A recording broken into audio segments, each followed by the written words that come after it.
भले ही उम्र छोटी हो।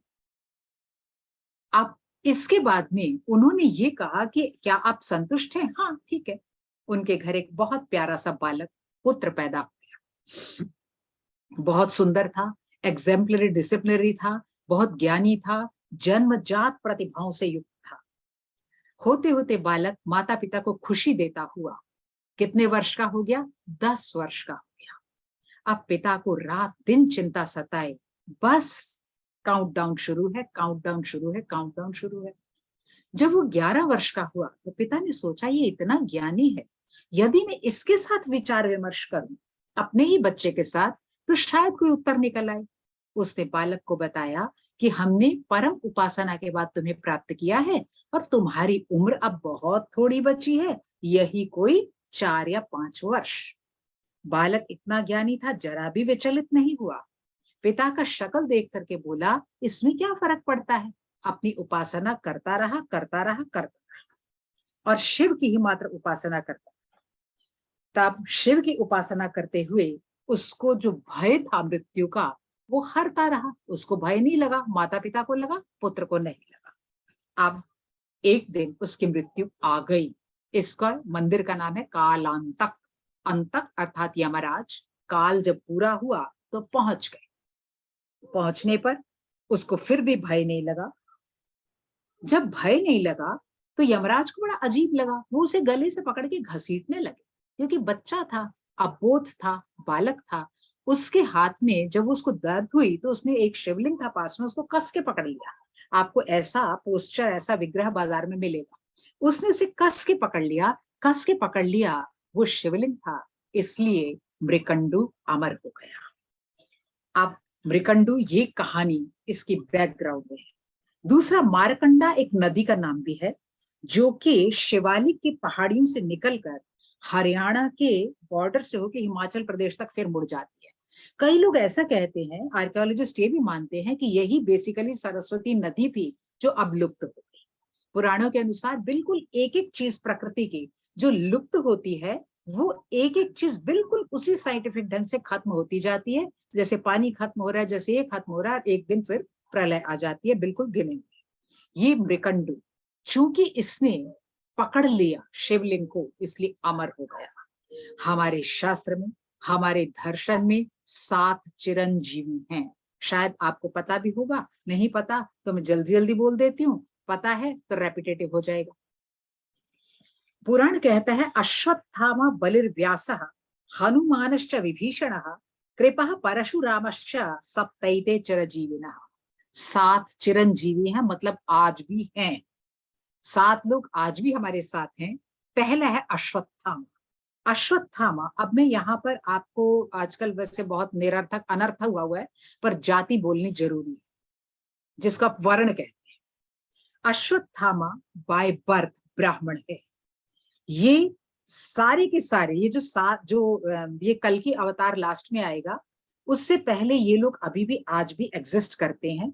इसी से पुराण एक तरीके से शुरू होता है। पहला है अश्वत्थामा, वर्ण से ब्राह्मण है। ये सारी जितने भी अस्त्र विद्या थी और शस्त्र विद्या थी, उसमें निपुण है। Proficient in all the weapons. 18 की 18 विद्याओं का ज्ञाता है।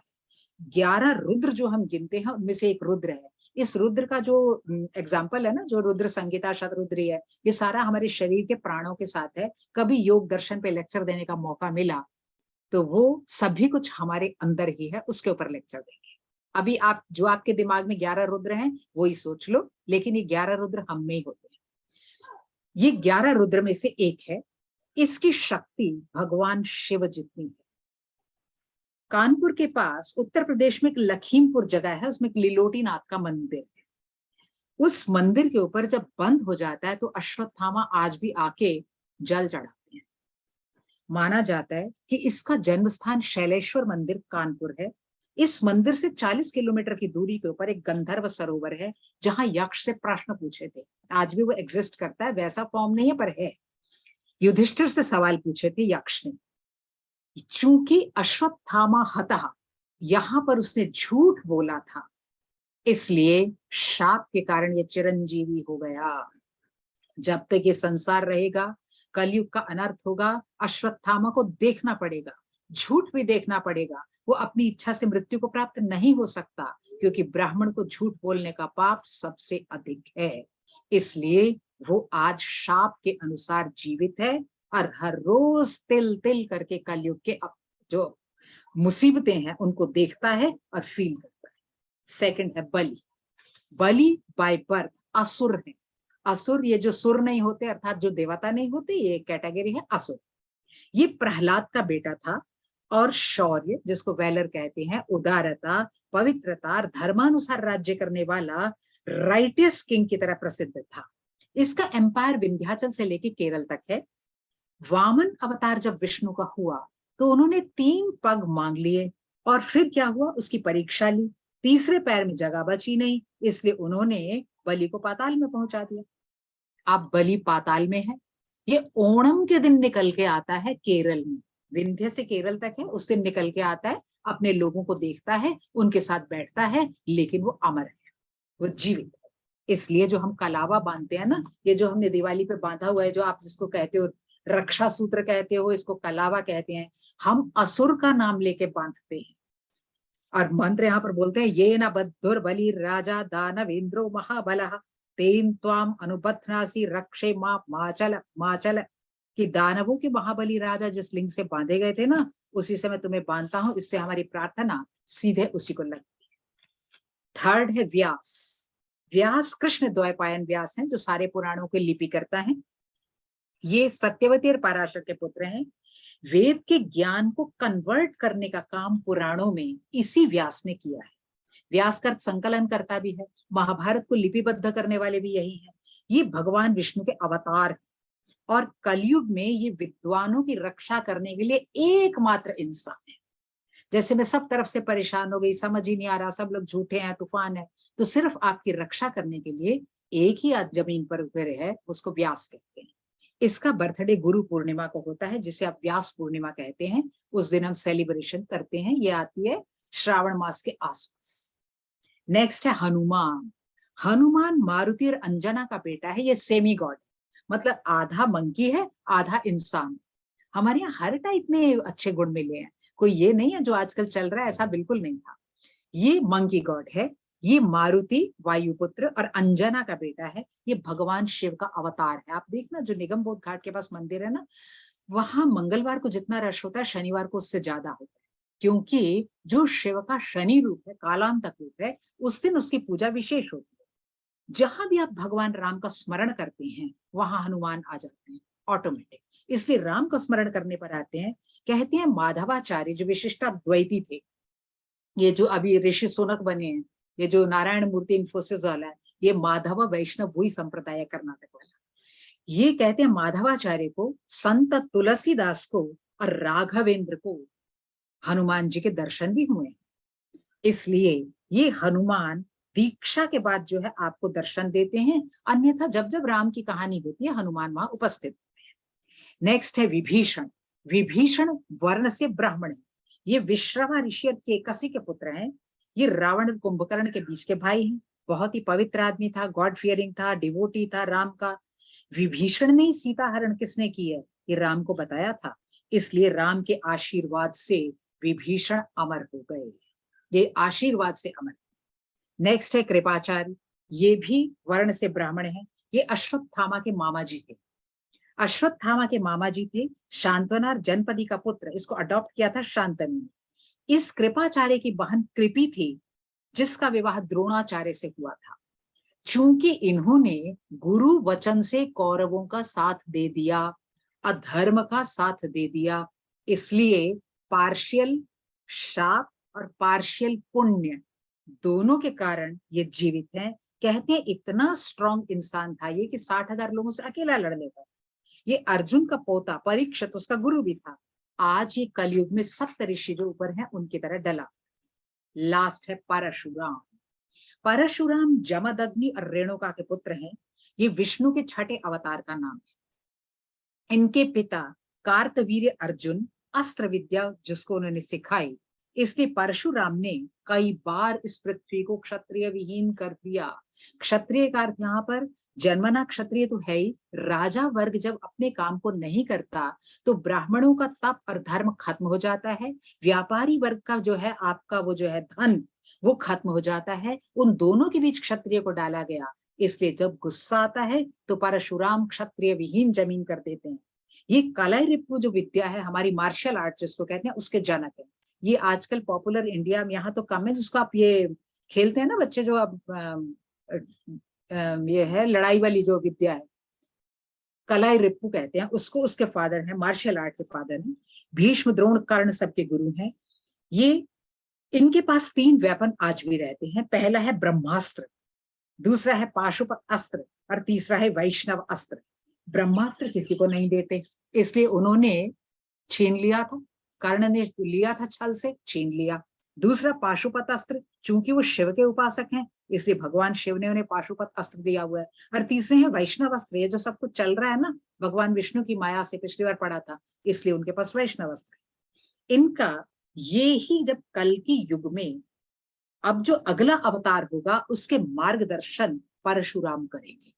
अक्षय तृतीया को हम परशुराम दिवस मनाते हैं। अब ये 7 जो है हमारे चिरंजीवी थे, 8वां मार्कंडेय हो गया, इसलिए आज भी ये 8 लोग जीवित हैं, अमर। प्रश्न उठता है यदि ये जीवित हैं, अमर हैं, अभी कितना कोरोना आया तो आके हम सबको सेव कर लेते हैं। Point number 1। नंबर 2, अगर हैं तो कभी कभी रास्ते चलते चलते कोई मिल जाना चाहिए, अश्वत्थामा मिला, कुछ ऐसा हो जाए, ऐसा भी नहीं होता। जब चारों तरफ त्राही त्राही हो जाती, कितने लोग मर गए, कितने लोग कोरोना में चले गए, कितनी लाशें थी, तब ये सब सातों जीवित क्या करते हैं? इनको आना चाहिए। लेकिन पुराण मार्कंडेय पुराण कहता है नहीं, ये हैं जीवित, परंतु कलयुग भावों की परीक्षा का युग है। पिछली बार चर्चा चली थी भाव जो आप में होते रहते हैं, भावों की परीक्षा का युग कलयुग। कलयुग में अवतार नहीं होता बार बार, एक हो चुका है भगवान बुद्ध का, एक अभी बाद में होता है, अभी इसके बीच अधर्म बढ़ता जाए। भावों की परीक्षा का युग है, बार बार अवतार नहीं होते इसमें, लोग आपस में कट मर के दिस मर के वैसे मर जाते हैं। देखो कैसे मरते हैं, कैसे भाव खत्म होते हैं। डॉक्टर का काम है पेशेंट को बचाना, ठीक है, लेकिन डॉक्टर ही ऐसा बनाकर ही पेशेंट मार दी। डॉक्टर का काम है कि आपकी किडनी को बचाना, डॉक्टर ने ही किडनी बेच दी। टीचर का काम है कि आपको ज्ञान देना, टीचर ही अज्ञानी। टीचर से बच्चों वैल्यू अननोइंगली सीखता है, अब वैल्यू एजुकेशन का कोर्स बनाना पड़ रहा है। आप देखो शिक्षा किस व्यवस्था में, अव्यवस्था में पहुंच चुकी है। इसलिए ये भावों की परीक्षा युग का युग। कलयुग में लोग आपस में कट मर के एक दूसरे से तू मैं करके, कुछ टेंशन होके, कुछ आत्महत्याएं होके मर जाते हैं। जो भाव के परिप्रेक्ष्य में हार जाते हैं वो मर जाते हैं, उतनी ही आयु से बाकी रहते हैं। तुम देखो कुछ समय पहले लड़के गरीब होते थे, अकेले गांव से आके रहते थे, आप में से भी कई मेरी तरह सीनियर होंगे। हम लोग कभी गिव अप नहीं करते थे। मेरे फादर दादाजी नहीं थे, अकेले 3 साल में अनाथ हो गए, लेकिन गिव अप नहीं करते थे। आज बच्चे के पास 5 मंजिल का घर होता है और गिव अप करके किसी कमरे में लटक जाता है, क्योंकि भाव अस्त व्यस्त हो जाते हैं इस युग में। इसमें खासियत ये होती है, धूर्त राजा होता है। आप ये मत सोचे कि अब प्रधानमंत्री और सब कौन है। धूर्त के कई अर्थ है पारकंडेय पुराण में, जब मैं आगे बोलूंगी तो आपको अपने आप से समझ में आएगा, आप ज्ञानी। धूर्त राजा होते हैं और सलाहकार शठ होते हैं, मतलब ऐसी सलाह देंगे उल्टी पुल्टी। राजा के पास तो बहुत काम है, उल्टी पुल्टी सलाह देंगे। और गलत सलाह के कारण सामान्य प्रजा, निरीह प्रजा, भोली प्रजा, विद्वान प्रजा, भक्तियुक्त प्रजा रोती रह जाएगी, हम कहाँ जाएं। ये उनकी परीक्षा होती है भावों की, उनकी परीक्षा होती है भाव। इन सब का कारण धर्म और सत्य का हनन है। पुराण यहीं से शुरू होता है। पुराण शुरू होता है धर्म और सत्य के हनन से। 2 चीजें हैं, इसी संदेह से मार्कंडेय पुराण शुरू होता है। एक नरेशन दी जाती है, नरेशन देने के बाद मार्कंडेय और जैमी आपस में बात करते हैं, चूंकि उत्तर है असत्य। अब पूरा पुराण पढ़ जाओ 700 पेज का, तो एंड में पता लगता है असत्य कैसे सस्टेन कर, इतना सस्टेन करता है असत्य कलयुग के अंदर कि लोग गैंग बना के असत्य चलाते हैं। एक तो अमिताभ बच्चन की फिल्म आती है जिसके अंदर वो पूरा गैंगस्टर पूरा बना होता है, वो फिजिकल है, वो छोटी बात है। एक गैंग बनती है, किसको क्या रखना है। मैं एग्जांपल दे रही हूँ, आपको बुरा लगेगा कि किसको क्या बनाना है यूनिवर्सिटी में, ये नहीं पता वो कौन सा ज्ञान आता है नहीं आता, कितना ज्ञान दे पाएगा, क्या वो आगे कर पाएगा, इसकी कोई तवज्जो नहीं दी जाती। आपको चीज वो दी जाती है, जैसे आपको जज बनाया, लेकिन जज का काम क्या है इसको भूल जाते हैं। इसलिए हर तरफ अनर्थ पैदा हो जाता है। यहां से मार्कंडेय पुराण शुरू, क्योंकि सत्य ही सब कुछ है, इसलिए सत्य पढ़ाना बहुत मुश्किल है, इसलिए ये पुराण मुश्किल है। सत्य को आप यूं कह तो सच बोलो, बच्चा कहता ऊपर लिखा है सच बोलो। माँ ने कहा बच्चे को चॉकलेट खत्म हो गई, उसको चिड़िया खा गई, तो बच्चा कहे तुम झूठ बोलते हो, लेकिन वो खंडा सत्य है, नहीं तो बच्चा बीमार हो जाएगा। अब सत्य किसे कहेंगे, ये ही बताने के लिए इसमें कहानी दर कहानी जोड़ी गई है, जिसको बहुत गहराई के साथ लेकर के उसका निष्कर्ष निकाला जाता है। मैं उसके कुछ एक हिस्से आपको आसान करके बताने की कोशिश करूं। सत्य कहता है सत्य वचन ही सब कुछ है। अब देखो दो चीजें हैं, सत्य और वचन। वचन जो मेरी वाणी से निकलेगा वचन है। पहला इसका है ये तारने में समर्थ है। तारने का मतलब है आपको कोई भी समस्या से, कोई भी चीज से ऐसे तैरा करके ले जाता है। आपके सिर्फ कपड़े नीचे नीचे के गीले होते हैं, बिल्कुल साफ। ये मेरे पापा का फॉर्मूला होता था, बिल्कुल सच पे खड़े रहो। मुश्किल तो है, आपको टाइम तो लगेगा, पर बाद में बेटा बिल्कुल तो साफ निकल आएगी। ये है तारने में समर्थ। सेकंड है मिथ्या वचन। एक छोटा भी बोलोगे तो नीचे गिरने का कारण है, चाहे आज गिर जाओ या 10 दिन बाद या 4 साल बाद, लेकिन मिथ्यात्व सदा ही नीचे गिराएगा। ये पूरे पुराण का जिस्ट है। अब दूसरा शब्द है वचन। वचन को इतनी तवज्जो क्यों दे रहा है, ये क्यों नहीं कहता ठीक लिखो ये करो। वचन, वचन को तवज्जो इसलिए दे रहा है कि ये मुख से उच्चरित होता है। मुख मेरे पास है, मुख का अर्थ होता है खनन। ख ख का अर्थ है खनन, काटना। आप ये जो दो बाइलेबियल है ना, एक होंठ ऊपर है एक होंठ नीचे है, इसके बीच में मैं जो भी चीज डालती हूँ ना उसका खनन कर देती हूँ, कच कच कच तोड़ देती हूँ उसे, इसलिए हम उसको मुख कहते हैं। ये जो मुख है इससे उच्चरित होता है, उच्चरित होता है। और अब आप एक इमोजी को कॉपी पे साइड में बना लो, उसके अंदर जैसे इमोजी आती है ना, ऐसे हाथ हाथ वाली एक शक्ल की इमोजी बनाओ, उसके अंदर आंखों के डैश डाल के लिख दो आंखें आपकी अग्नि है, ठीक है। नाक के आगे डैश डाल के लिख दो ये आपका वायु है, क्योंकि सांस में खींचती हूँ, सांस में इससे छोड़ती हूँ, ये एयर है। फिर मुंह के अंदर जो जिह्वा है, मैंने खट्टा खाया, मैंने नींबू खाया, मैंने चने खाए, जो स्वाद ले रही है 6 तरीके के, ये रसना है। ये रस अर्थात जल है, स्वाद लेता है, ठीक। उसके बाद आप कान, जो अब सुन रहे हो लगातार, कान के अंदर कोई चीज नहीं है, खाली पड़ा है, ये आकाश है। 4 हो गए, जिसमें पूरी फिटिंग की गई है, ये पृथ्वी है। 5 भूत हो गए, 5 हो गई हैं। अब आपकी ज्ञानेन्द्रियां 5 हैं, कर्मेंद्रियां 5 हैं, ठीक। ये सबको याद होगा, नहीं याद हो तो किसी किताब के आगे भी लिखा होगा। कर्मेंद्रियां एक लाइन में बोल देती हूँ। ज्ञानेन्द्रियां वाक पाणी पाद सॉरी चक्षु श्रोत्र त्वक रसना और घ्राण, 5 ज्ञानेन्द्रियां हैं। कोई छठी इंद्रिय नहीं है जो बाहर के ज्ञान को आप तक ला सके। 5 कर्मेंद्रियां हैं, वाक पाणी पाद पायु और उपस्थ। वाक होती है वाणी, हाथ, पाणी हाथ, पाद पैर, पायु और उपस्थ एक है जेनिटल और एक है एक्सक्रीटरी सिस्टम। ये 5 कर्मेंद्रियां हैं। अब आप पूरा मुंह ले लो, मुंह के पास कोई कर्मेंद्रिय नहीं है, सिर्फ एक ही कर्मेंद्रिय है वाणी, बाकी सारी ज्ञानेन्द्रिय।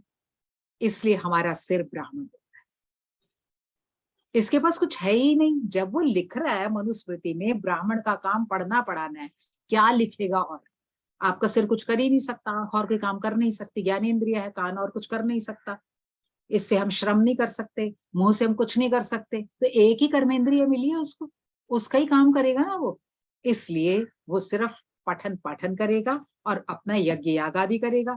इसलिए हमने हमेशा ही शिक्षा को ओरल ट्रेडिशन के साथ रखा, क्योंकि वचन सबसे इंपॉर्टेंट है। जरा इसको आप ऐसे भी सोच सकते हैं, याद करो, जो अभी 60 का हो गया हो या 70 का हो गया हो, वो याद करो। उस समय में जो लड़की का पिता जाके कह देता, हाँ जी ये लड़का अब हमारा हो गया, लड़के का बाप कहता था ये बेटी अब हमारी हो गई। इतना पक्का वचन होता था, इतनी शर्म होती थी, हमने जुबान दे दी है। अब दोस्ती भी देखो, पुराने लोगों की दोस्ती देखो, हम तो अब नयों में आप देख रहे हैं ना, पुराने लोग कहते थे हमने जुबान दे दी, अगर मैंने कह दिया एक बार हाँ मैं क्लास इतने बजे पढ़ाऊंगी तो पढ़ाऊंगी। हम इतना जुबान को तवज्जो देते थे, कहीं हमें कोई ये लोग ना माने। और अब देखो, शादी हो जाती है, पहले रजिस्ट्रेशन होती है, वरना इनकार कर दिया जाता है कि हमने तुमसे शादी की। कितना पतन हो गया, कितना पतन हो गया कि टीचर कैसा पढ़ाने लगा, कितना पतन हो गया कि हमें पड़ोसी पर भरोसा ही नहीं। वचन कलयुग के अंदर आकर मिथ्यात्व धारण करता है। इस पूरे सिस्टम के अंदर एक ही कर्मेंद्रिय है आपके मुख में, इस पूरे ब्राह्मण में। तो मुख्य कॉज क्या है कलयुग का? इसके अंदर ब्राह्मण सत्य की रक्षा नहीं कर पाते, वो असत्य को धारण कर लेते हैं।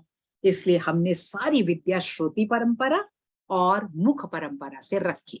बाकी तो कर्मेंद्रियां हैं, वो तो काम करेंगे, खत्म हो जाएगा। अब तुम देखो वीसीआर सब कितने बड़े बड़े बने हुए लोग हैं, नोबडी नोस। अब ये 5 आपके पास हो गई। इनमें जो पांचों ज्ञानेंद्रियां जो आपके मुख के अंदर है, इनमें सबसे पावरफुल है जिह्वा, जीभ। चाणक्य तो लिखता है जिते रसना जितम सर्वम। जिसने रसना जीत ली उसने दुनिया सारी जीत ली। 2 अर्थ हैं इसके। जिते रसना, जिसने बोलना जीत लिया, कहाँ क्या बोलना है वो जीत गया। जीते रसना, जिसने खाना और ये जो है जीत लिया, उसने सब जीत लिया। चाणक्य कहता है कुछ नहीं है राजनीति, जिते रसना जितम सर्व। जिसने रसना जीत ली उसने सब जीत लिया। अब ये 5 ज्ञानेंद्रियां जो थी, ये इनमें से 2 सर्वाधिक पवित्र होती हैं, एक है चक्षु और दूसरा है श्रोत्र। और जो आपका रसना है ये तो बोलने का काम भी करेगी, इसलिए कर्मेंद्रिय है। कर्मेंद्रिय ही गंदा करेगी, कर्मेंद्रिय ही अच्छा करेगी। ठीक है, इसलिए जो सिस्टम अब बनाया हुआ है, जो सेटिंग आपका एडमिशन दिस दैट, वो शिक्षा का बेसिक नॉमेनक्लेचर का शुरुआत भी नहीं है। ये जो है आपका पिछले क्लास में पढ़ाया था, ये विष्णु का आपको दिया हुआ एक उपहार है। यही सरस्वती है, यहां तक शुरू किया था। तो आप सबके मुख में हो गई सरस्वती। 2 इंद्रियां इंपॉर्टेंट हो गई, एक चक्षु हो गया, एक श्रोत्र हो गया। दोनों अत्यंत शुभ हैं। शेष 3 इतनी शुभ नहीं। सांस तो देखो मैं ले रही हूँ, छोड़ रही हूँ, बीमार होती हूँ, मन चारपाई पे लेटती हूँ, सो जाती हूँ, कहीं अस्पताल में होती हूँ, श्मशान में, तो भी लेते रहते हैं, उसको तो हम रोक नहीं सकते। लेकिन चक्षु और श्रोत्र, इन 2 को हम अपने वश में संयमित कर सकते हैं। ये 3 तरीके के चक्षु श्रोत्र हैं, सात्विक, राजसिक और तामसिक। सात्विक हैं वो जो वेद शास्त्र आदि का श्रवण करते हैं। राजसिक हैं जो साहित्य का श्रवण करते हैं, जैसे रामायण महाभारत आदि। तामसिक हैं जो युद्ध संबंधी बातें इत्यादि करते हैं या दूसरों की निंदा करते हैं। पुनः कहता है सात्विक, उत्तम, मध्यम और अधम 3 तरीके के होते हैं। उत्तम वो है जिससे मोक्ष की प्राप्ति हो, मध्यम वो है जिससे स्वर्ग की प्राप्ति हो, और अधम वो है जिससे भोगों की उपलब्धि हो जाए। मुझे ये मिल जाए, जो आज शिक्षा का जगत में रखा वो यही है कि तुमको ये करने से ये मिल जाएगा। फिर राजसिक भी 3 तरीके के हैं, उत्तम, मध्यम, अधम। अब देखो, अब आप जरा बॉलीवुड की तरफ नजर डालो। उत्तम है साहित्य, अपनी नायिका का वर्णन करना। रामायण पूरी लिखी गई, सीता अपने स्वभाव से उठी, सीता ने राम को देखा, राम ने मात्र सीता को देखा। पूरे का पूरा वो इतने बड़े कांड लिख देता है, इतनी मोटी किताब लिखता है, सिर्फ एक ही नायिका और एक ही नायक के ऊपर लिखता जा रहा है। एक है राम और दूसरा है सीता। जब मध्यम होगा तो वेश्याओं का वर्णन होगा, जैसे मृच्छकटिक वगैरह नाटक लिखे गए। और जब अधम होगा तो सिर्फ पर स्त्री का वर्णन होगा। देखो आजकल फिल्में बनती हैं पति पत्नी, और वो फिल्म बनती है हाफ गर्लफ्रेंड, पति पत्नी फिल्म बनती है खून भरी मांग। ये है अधम कोटि। कलयुग के अंदर अधम से अधम से अधम से अधम होता जाएगा। प्रलय का मेन कॉज है ज्ञान का लस्टर, ज्ञान की चमक का खत्म होना। जैसे से ज्ञान धुआं में पड़ता चला जाएगा, एक दिन पूरी तरह खत्म हो जाएगा। फिर क्या होगा? क्राइम। अब तुम देखो कैसा क्राइम है, मार बेटे का क्राइम। कभी आप गलती से गूगल के ऊपर देख लो तो सिर आपका रात तक खराब हो जाए। हो क्या रहा है देश में? खबरें आती हैं, माँ बेटे का गला घोंट के भागी। शब्द है माँ। अब आप इस शब्द का क्या करेंगे? पिता ने ऐसा किया, मतलब कितने हद तक गिर गए। इनको आप वैल्यू एजुकेशन से ठीक नहीं कर सकते। अब हो गया। इसी तरह तामसिक भी 3 तरीके का होता है, उत्तम, मध्यम और अधम। उत्तम के अंदर पापाचारी का संहार कर दिया जाता है, इस तरह उसने रावण का संहार कर दिया। मध्यम के अंदर द्वेष के कारण शत्रुता बनी रहती है, जैसे पांडव और कौरव बड़ी देर तक। क्या क्या चीजें बीच में आई, पूरा महाभारत लिखा गया। और तीसरा हिस्सा इसके अंदर होता है अथम, अकारण विचार, जैसे एकलव्य की कहानी। ना उसने उसे कुछ कहा, देखो आफत मची हुई है। एकलव्य की कहानी जब आप मार्कंडेय पुराण पढ़ के सोचते हो तो लगता है बिल्कुल करेक्ट उसने किया, लेकिन नहीं, समझ में किसी को नहीं आई, लेकिन उसका अनर्थ करना शुरू कर दिया। समझ में किसी को कुछ नहीं आया कि क्यों महिलाओं का अनर्थ शुरू हो गया, जेंडर आ गया, दलित आ गया, दिस आ गया। इसलिए आपको मूलतः जो शब्द है, मूलतः जो कॉन्सेप्ट है वेद का, वो तो आपको तोड़ना ही नहीं आया, तो आप गलत ही पढ़ा रहे हैं। इस तरह सारा विद्या लुप्त हो जाती है। इन सब में सारी 5 ज्ञानेंद्रियों में चक्षु और श्रोत्र ही ज्ञान के लिए जरूरी कहता है, और उनमें भी परम शुभ श्रोत्र होता है, क्योंकि श्रोत्र से ज्ञान होता है और चक्षु के देखने से मनोरंजन होता है। आप देखो, बड़े बड़े प्रोफेसर भी कहते हैं कि आप ऑडियो विजुअल आप दिखा रहे हो ना बच्चों को। मैं खुद पुरानी टीचर हूँ, 27 साल हो गए मुझे पढ़ाते। आप उन्हें कहो ना, जैसे पहले बच्चे बुक लाते थे तो हम उन्हें धमका देते थे, आजकल तो मैम इसमें है ना किताब, ये आर्काइव और पर है। पता लगा आधे में इंस्टाग्राम चल रहा है, क्योंकि आंख आपकी मनोरंजन की बहुत शौकीन होती है। इसलिए हम त्राटिक क्रियाओं के अंदर आंख को स्थिर करते हैं, आंख को सेट करते हैं। इसलिए पूजा में आंख बंद कर लेते हैं, क्योंकि आंख मनोरंजन की तरफ भटका देती है। मार्कंडेय पुराण का जिस्ट बोल रही हूँ, ये आपका 41 और 42 श्लोक है, पेज 61 पर लिखा है। सत्येन कहता है संसार क्यों है, सत्येन अर्कः प्रतपति, सत्ये तिष्ठति मेदिनी, सत्यम चौक्तम परोधर्वः, स्वर्गः सत्ये प्रतिष्ठितः। हिंदी में बोल देती हूँ, सत्य के कारण सूर्य चमक रहा है, तप रहा है, सत्य के कारण ही पृथ्वी टिकी हुई है, सत्य ही परम धर्म होता है, और स्वर्ग भी सत्य से ही प्रतिष्ठित है। अश्वमेध सहस्रम च सत्यम तुलया धृतम, सत्य की तराजू के साथ हजारों अश्वमेध रख दो, सत्य भारी होता है, और सत्य ही सर्वाधिक विशिष्ट होता है। पूरा मार्कंडेय पुराण सत्य के ऊपर फोकस करता है। अब प्रश्न उठता है कि सत्य कैसे बता। पुराण हरिश्चंद्र की कहानी शुरू करता है, जो बड़ी पॉपुलर है और आपने सुनी है।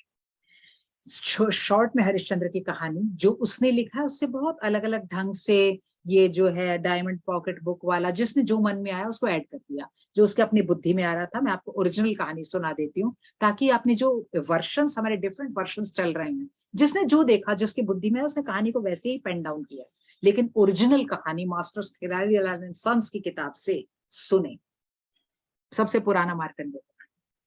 हरिश्चंद्र रघुकुल का रघुवंशी क्षत्रिय है, जो राम का वंश है, वहां से क्षत्रिय है, ब्राह्मण नहीं। एक क्षत्रिय है और उसकी पत्नी का नाम है शैब्या। उनका एक पुत्र है रोहिताश। हरिश्चंद्र ने कहा कि वो सत्य वचन बोलता है, सत्य के लिए रहता है, सत्यवादी हरिश्चंद्र पॉपुलर शब्द है, ऐसे ही कहानी का वो होता है टाइटल। मन में आ गया, चलो इसकी परीक्षा ले लें। तो धर्म ने कहा देखें कितना सत्य बोलता है, इसकी परीक्षा लें। तो आके कहता है क्या आप सत्यवादी हैं, क्या आप ये कहेंगे, जो आप कहेंगे वो करेंगे? कहता हाँ जी, हम जो कहेंगे करेंगे। एक आदमी आया राज्यसभा में, कहता तो आप क्या है, जो आप कहेंगे करेंगे? कहता हाँ जी करेंगे, क्योंकि सत्यवादी हरिश्चंद्र है। कहता सोच लो। कहता सोच लिया। कहता फिर तुम उतर जाओ, मैं आपकी उस पर बैठूं, आप मुझे सारा राज्य दे देंगे? कहता हाँ दे देंगे। कहता फिर तुम उतर जाओ कुर्सी से। हरिश्चंद्र ने अपने वचन का पालन किया, उतर गया। उतरने के बाद उसको कहता आप खड़े क्यों हैं, तुमने तो राज्य दे दिया, राज्य के बाहर जाओ।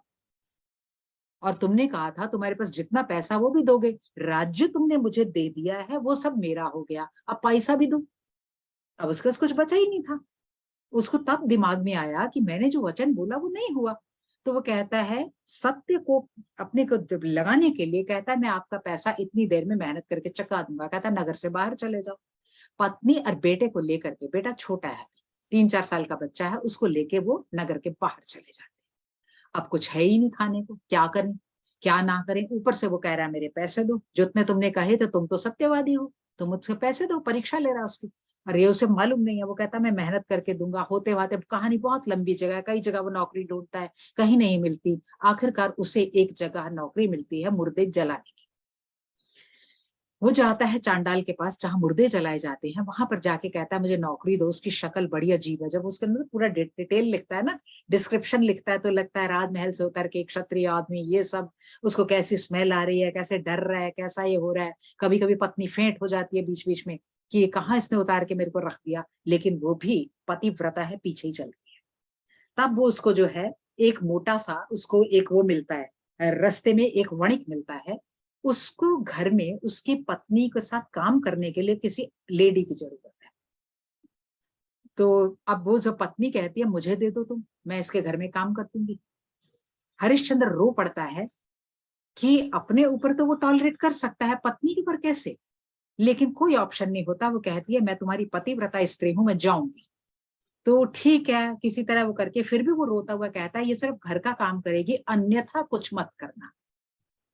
वो लेके उसको चल देता है। तो बच्चा चिल्लाने लगता है, किसके पास जाए। बच्चा ऑटोमेटिक छोटा माँ के पीछे भागता है, माँ को पकड़ लेता है, बहुत रोता है। लेकिन वणिक उसे कहता है कि हम बच्चे के हमने ठेका नहीं लिया, हमने सिर्फ तुम्हें लिया है, हम तुम्हें पैसा देंगे, इसको नहीं देंगे।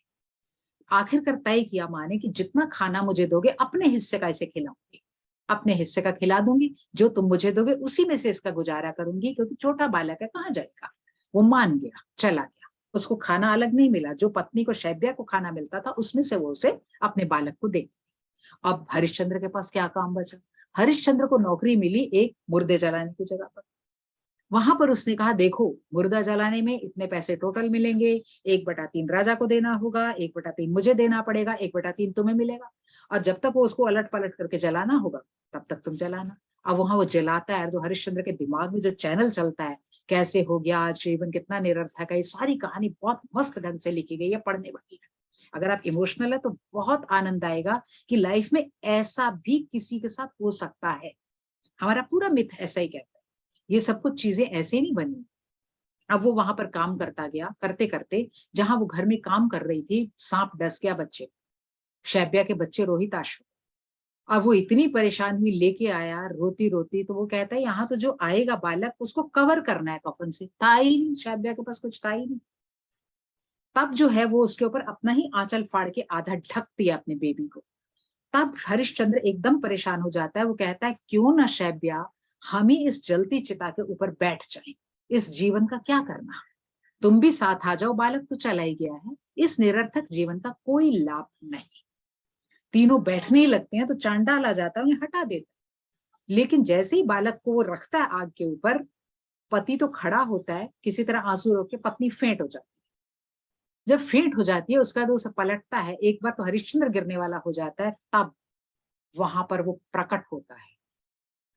चांडाल बन के धर्म उनकी परीक्षा लेता है, और वो कहता है आज तुम अपने धर्म में जीवित हो गए, अमर हो गए, तुमने अपने वचन को निभाया, मैं तीनों को जीवित करता हूं। वहां उसकी परीक्षा खत्म होती है। इसलिए आज भी हरिश्चंद्र घाट, जिसको जो काशी के पास है, वहां पर रात को भी मुर्दे जलाए जाते हैं, वहां रात को जलाना निषेध नहीं। ये वही हरिश्चंद्र घाट है जहां पर उसने नौकरी की थी। इसका मतलब क्षत्रिय के साथ भी ये सब हो सकता है। अब ये सत्य, ये तो कहानी हो गई। अब कहानी के अंदर अब हम इसको साइंटिफिक वे के ऊपर चलते हैं, क्योंकि यूं कहना तो बहुत आसान। अब हम इसकी साइंटिफिक अप्रोच लेते हैं। सत्य, इंग्लिश ट्रांसलेशन जो हम इसका करते हैं, जो वैदिक कॉन्सेप्ट का सत्य है, इंग्लिश ट्रांसलेशन उसका 1/100वां हिस्सा भी नहीं है। जिसको वेद कहता है सत्य में वह जयते, उसको इंग्लिश ट्रांसलेशन कह देता है ट्रुथ अलोन ट्राइम्फ्स। वो उसका 1/100वां हिस्सा भी टच नहीं कर पाता, जिसको वेद डिपिक्ट करता है। उसका ट्रांसलेशन वो सिर्फ ट्रुथ कर देता है, जो कि उसको एक तरीके से सत्य शब्द के साथ अन्याय। अब ये वेद में ओम ऋतंच सत्यंच भीधा तपसो अध्यजायत, ये इसका बेसिक है, जो आपका जिसको हम अघमर्षण मंत्र कहते हैं। ये स्टोरी ऑफ क्रिएशन को बताया है कि क्रिएशन बनी कैसे, क्योंकि वेद का कॉन्सेप्ट सिर्फ इतना ही है, क्रिएशन कैसे होगी, डिसोल्यूशन क्या। वेद साइंटिफिक एस्पेक्ट देता है, पुराण रसपूर्ण एस्पेक्ट देता है। वेद सिर्फ साइंस की किताब है, जैसे कि आप लैब में गए XYZ ये सब बन गया, और कुछ हिस्सा आपको संवाद सूत्र वगैरह के अंदर बताता है कैसे चलना है, लेकिन वो उसको बहुत प्रेशराइज नहीं करता। जैसे कि आपको, हम साइंस लैब में जाते थे, फिजिक्स लैब में गए या केमिस्ट्री लैब में गए, टीचर के पास कोई टाइम नहीं है, वो आपको चीज बताता है, या आप मेडिकल फील्ड में है तो बता देता है, खत्म। लेकिन अगर आप रसपूर्ण फील्ड में है तो कहेगा, देखो आप ऑप्थोमेलोजिस्ट तो बने थे, लेकिन ये आंख बड़ी भली सी है, ये ऐसी है, तो वो आर्ट सेंस होती है दूसरी। पुराण उसमें हृदय की गहराइयों में पहुंचता है, इसलिए पुराण भी उसी चीज को बता रहा है, परंतु रसपूर्ण ढंग से बताता है। अब ये स्टोरी ऑफ क्रिएशन, इसकी दो मैनिफेस्टेशन है, एक है रित और दूसरा है सत्य। थोड़ी चर्चा पिछली बार हुई थी, अब इसको बेस से करेंगे। एक है, दो मैनिफेस्टेशन है, रित और सत्य। दूसरे शब्दों में रित और सत्य तपस्या की परिणाम है, आउटकम ऑफ तपस्या है। तपस्या का अर्थ है एफर्ट या तप या गर्मी या ऊष्मा या एनर्जी, जो भी अभी आपके मन में अर्थ आ रहा है वो मान लो, उसकी आउटकम जो है वो आपका रित और सत्य है। दूसरे शब्दों में, यदि राइजिंग हीट हो तो रित और सत्य पैदा होते हैं, अगर राइजिंग हीट नहीं होता तो पैदा नहीं होते। इसको, जिसको कुछ नहीं आता वो ऐसा समझ सकते हैं कि हमने आटा गूंथ के रख लिया, जब तक मैंने तवे को गर्म पर नहीं डाला तो रोटी नहीं सिकी। यहां तक आ गया।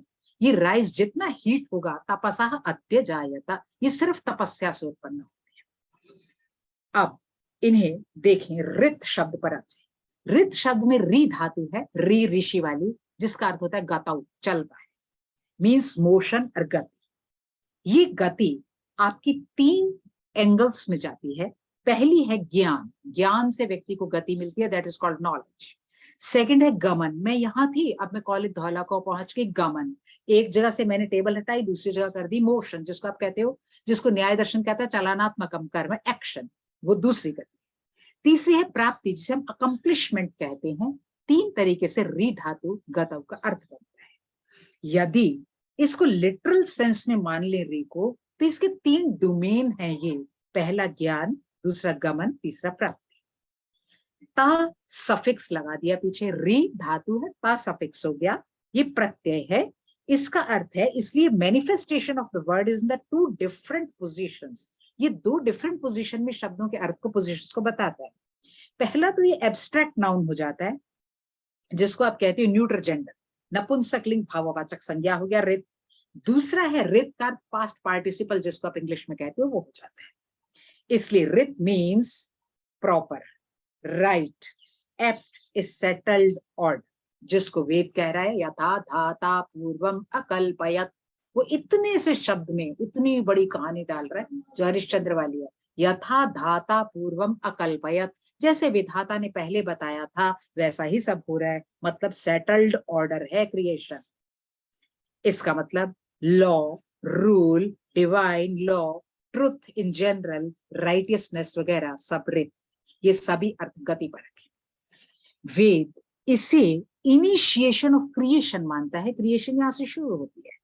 ये साम्यावस्था, आप नासदीय सूक्त पढ़ोगे ना, उसके बाद पुरुष सूक्त पढ़ो, तो आपको पता लगता है कि इफेक्टिव कॉज कैसे शुरू होता है, उसका खुलासा पुराण।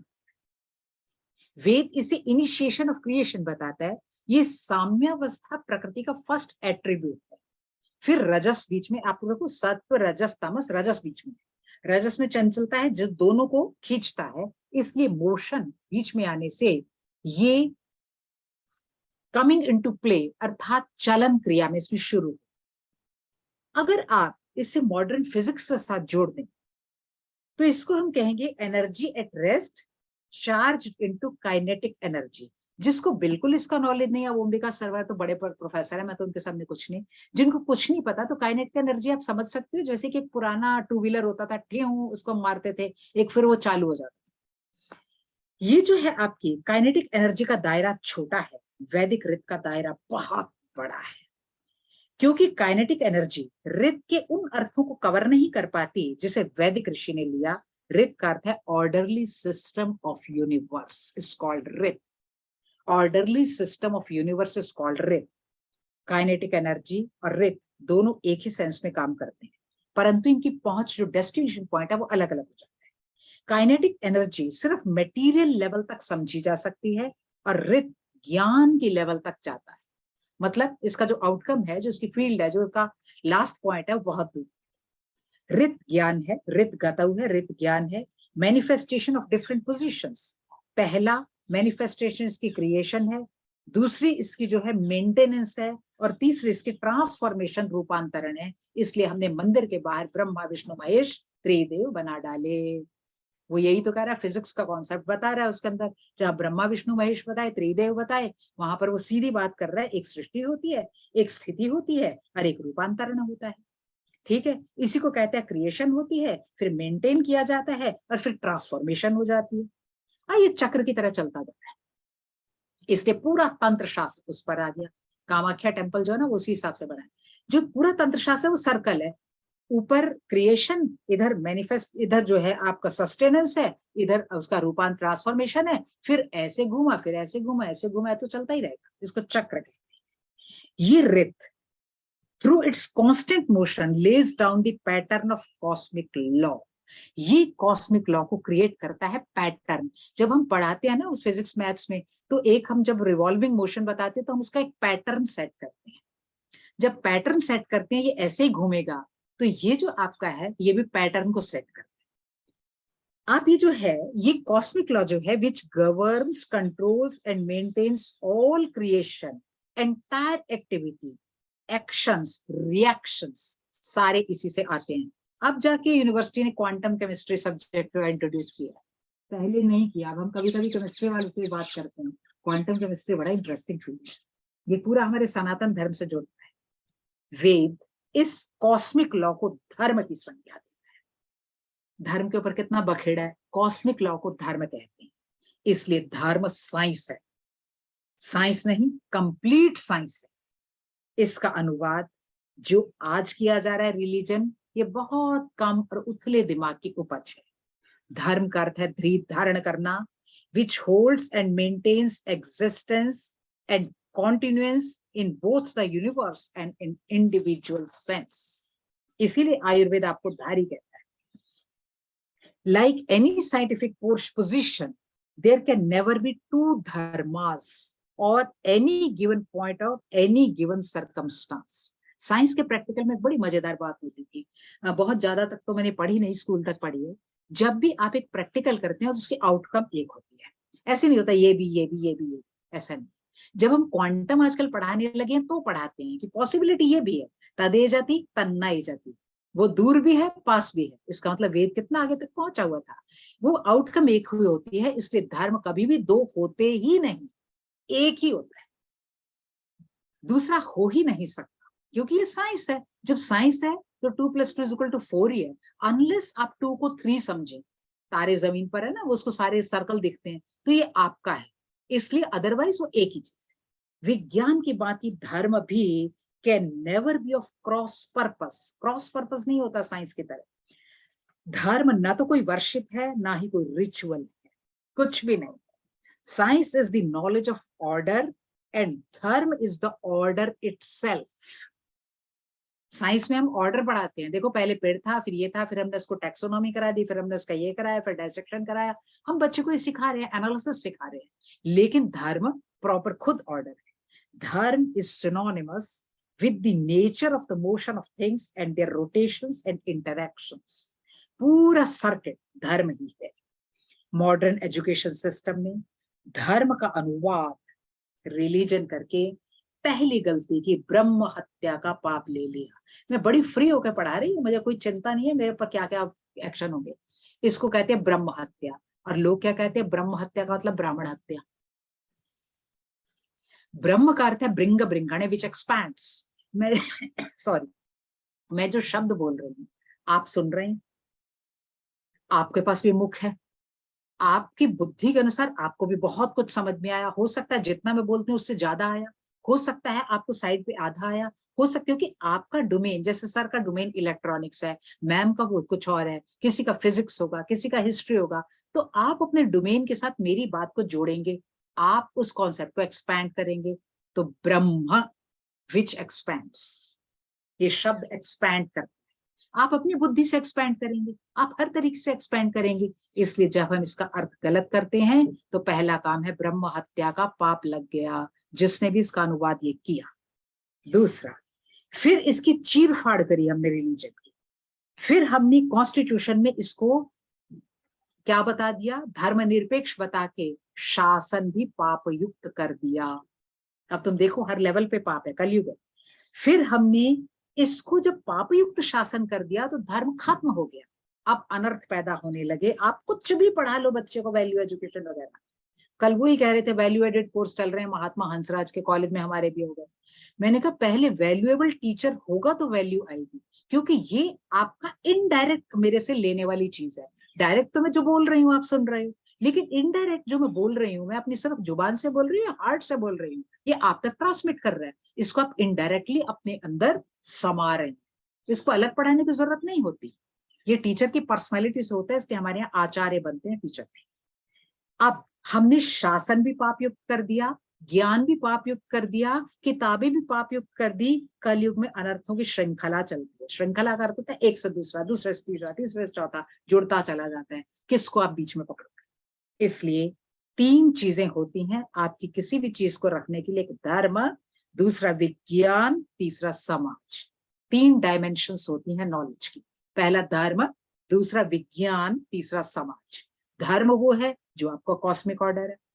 विज्ञान वो है कि मैं क्लास में जब जाऊं तो मैं ऐसे पढ़ाऊं कि मैं सब्जेक्ट को साइंटिफिक वे में प्रेजेंट करती हूँ। आप सभी साइंटिफिक लोग हैं, आप उसको साइंटिफिक टुकड़े टुकड़े करके ग्रहण करते हैं, फिर आप उन्हें अपने दिमाग से सिंथेसाइज करते हैं, मैं अपने दिमाग से सिंथेसाइज करती हूँ। इसलिए पढ़ाने का मेथड होता है खंड खंड करके पढ़ाना। इसलिए विज्ञान किसी भी ज्ञान को देने की फर्स्ट डायमेंशन होती है। तो विज्ञान टूट गया, क्योंकि आप तो इसी चक्कर में पड़े हैं कि धर्म विज्ञान है कि नहीं। अब हम प्रैक्टिकल कराते हैं, उसके आउटकम नहीं बताते। हमने प्लास्टिक बनाया, ये नहीं बताया कि कुछ देर बाद ये मुसीबत की जड़ बनेगा। हमने एक चीज बनाई, ये नहीं बताया कि हमने जो टीका बनाया कोरोना का, ये हार्ट भी खराब करेगा। हम एक बताते हैं, आधा आधा बता रहे हैं, क्योंकि धर्म पता ही नहीं। कॉस्मिक ऑर्डर के हिसाब से बनाते प्रैक्टिकल तो अच्छा होता, लेकिन वो है नहीं। हमने बिल्कुल साइंस के बच्चों को इससे डिवॉइड कर रखा है। थर्ड होता है समाज। समाज आमतौर पर फिजिकल लेवल पर चलता है। रेयरेस्ट ऑफ रेयर पीपल मेरी तरह पागल होते हैं जो कुछ और सोचते हैं, लेकिन सब लोग सामान्य सोचते हैं, इतना दिया इतना लिया, जिसको बाजार गवर्न करता है। तो समाज टूट गया। आज अकल चाहे बिल्कुल ना हो, व्यक्ति प्रोफेसर हो सकता है। आज आप बहुत बड़े ज्ञानी हैं, हो सकता है आप प्राइमरी के टीचर भी ना बने। अब तो स्थिति यही आ गई है। एक रिटायर्ड टीचर कल मुझे कह रहा था, फिजिक्स का समझा रहा था, तुम भी आ जाओ हमारे साथ, हमने एक स्कूल बना लिया, कोई नहीं पढ़ेगा इनमें। कहा अच्छा जी, क्योंकि कई लोग वो साइंस वाले मिल करके स्कूल बना रहे हैं। अब है ही नहीं, समाज बिल्कुल टूट जाएगा, क्योंकि कोई मानदंड ही नहीं।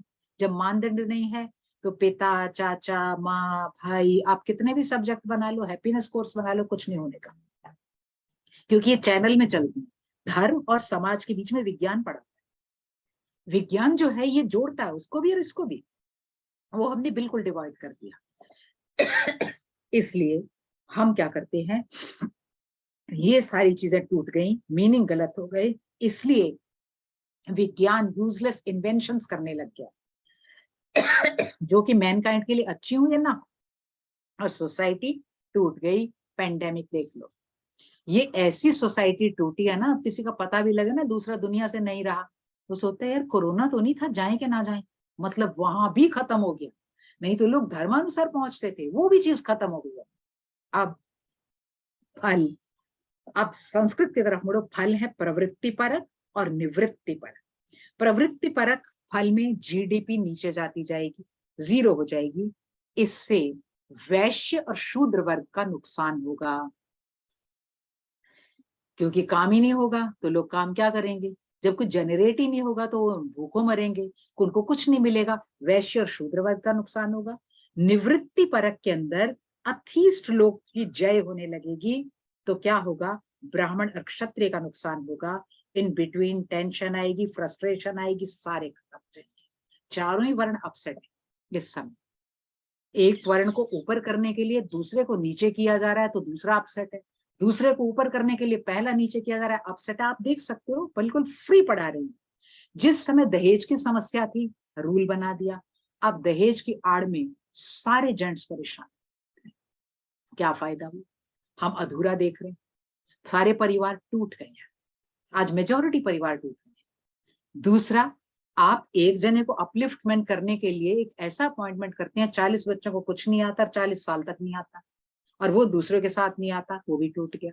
इसलिए कलयुग के अंदर आपके इन विज्ञान बीच में एक ऐसी चीज डाल के जो धर्म से डिवाइड है, समाज से डिवाइड है, वो यूजलेस इन्वेंशंस के साथ कर दिया। अब यहाँ पर ये रेत अपनी गति के कारण सत्य की क्रिएशन के लिए एक फील्ड तैयार करता है, जिसे केमिस्ट्री मैटर कहते हैं। केमिस्ट्री के अंदर एक शब्द होता है मैटर, हर चीज मैटर।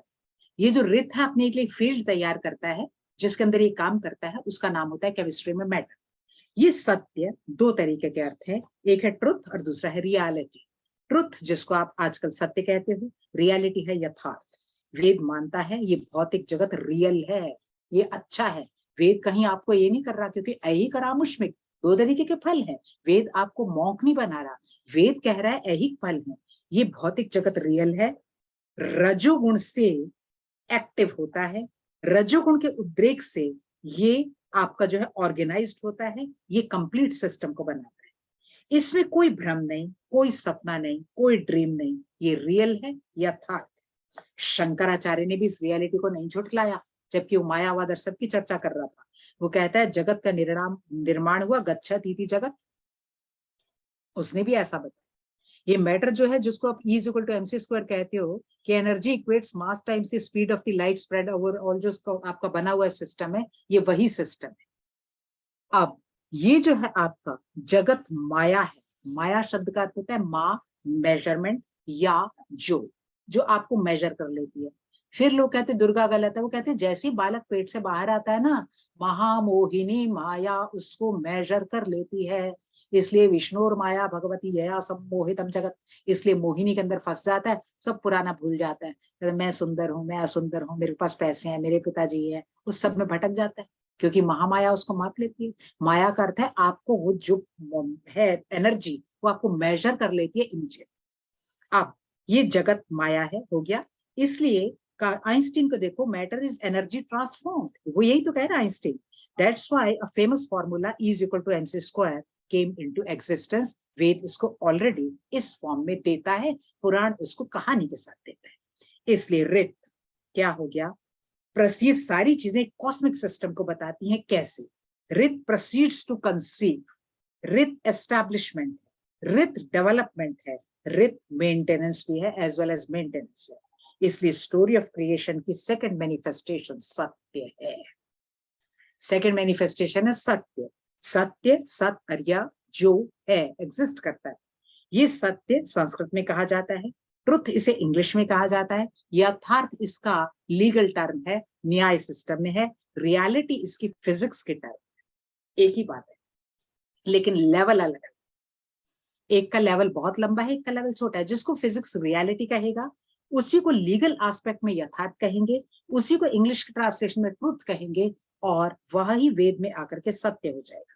इसलिए सत और यह सफिक्स है, फर्स्ट एलिमेंट ऑफ क्रिएशन है, दैट इज प्रवृत्ति। इसका मतलब है डिराइव, ये वर्चुअस हार्मनी है एग्जिस्टेंस के साथ। आज इतना फिजूल पढ़ाया जाता है, आप सब तो सीनियर हो, बहुत फिजूल पढ़ाया जाता है। आपको क्या करना है, इको फ्रेंडली स्कूल में चार्ट बनाते हैं, इको फ्रेंडली, यहाँ eco friendly knowledge, eco friendly physics, हमारा तो सारा सिस्टम ही इको फ्रेंडली है, क्योंकि हम सत्य पर आधारित हैं। सत्यमेव जयते, पागल नहीं था जिसने मुंडकोपनिषद में ये बात कही, जो हमारे देश का मीनिंग किसी को नहीं आता। सत्यमेव जयते, सत्य ही जीतता है। जब तक आप यूनिवर्स के साथ कोएग्जिस्ट नहीं करेंगे, आप जीतेंगे ही नहीं। आप तो मॉन्स्टर बन के आए हैं खराब करने के लिए।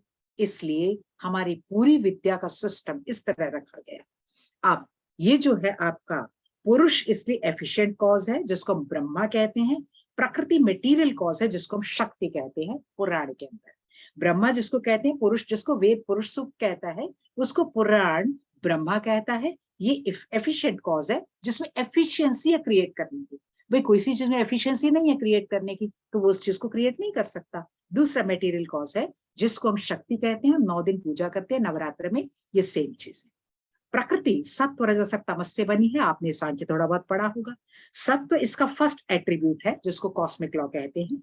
रजस सेकंड एट्रीब्यूट है जिसको मोशन या गति कहते हैं।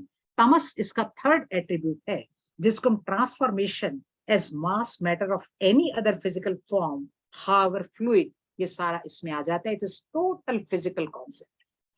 वेद से ये सारा कुछ प्रकृति है, लेकिन वेद वाले भी उसे खोलते नहीं है प्रकृति है क्या। रित, ये जो है रित मैक्रो लेवल पर कॉस्मिक लॉ है और सत्य माइक्रो लेवल पर कॉस्मिक लॉ, बस इतना ही फर्क है।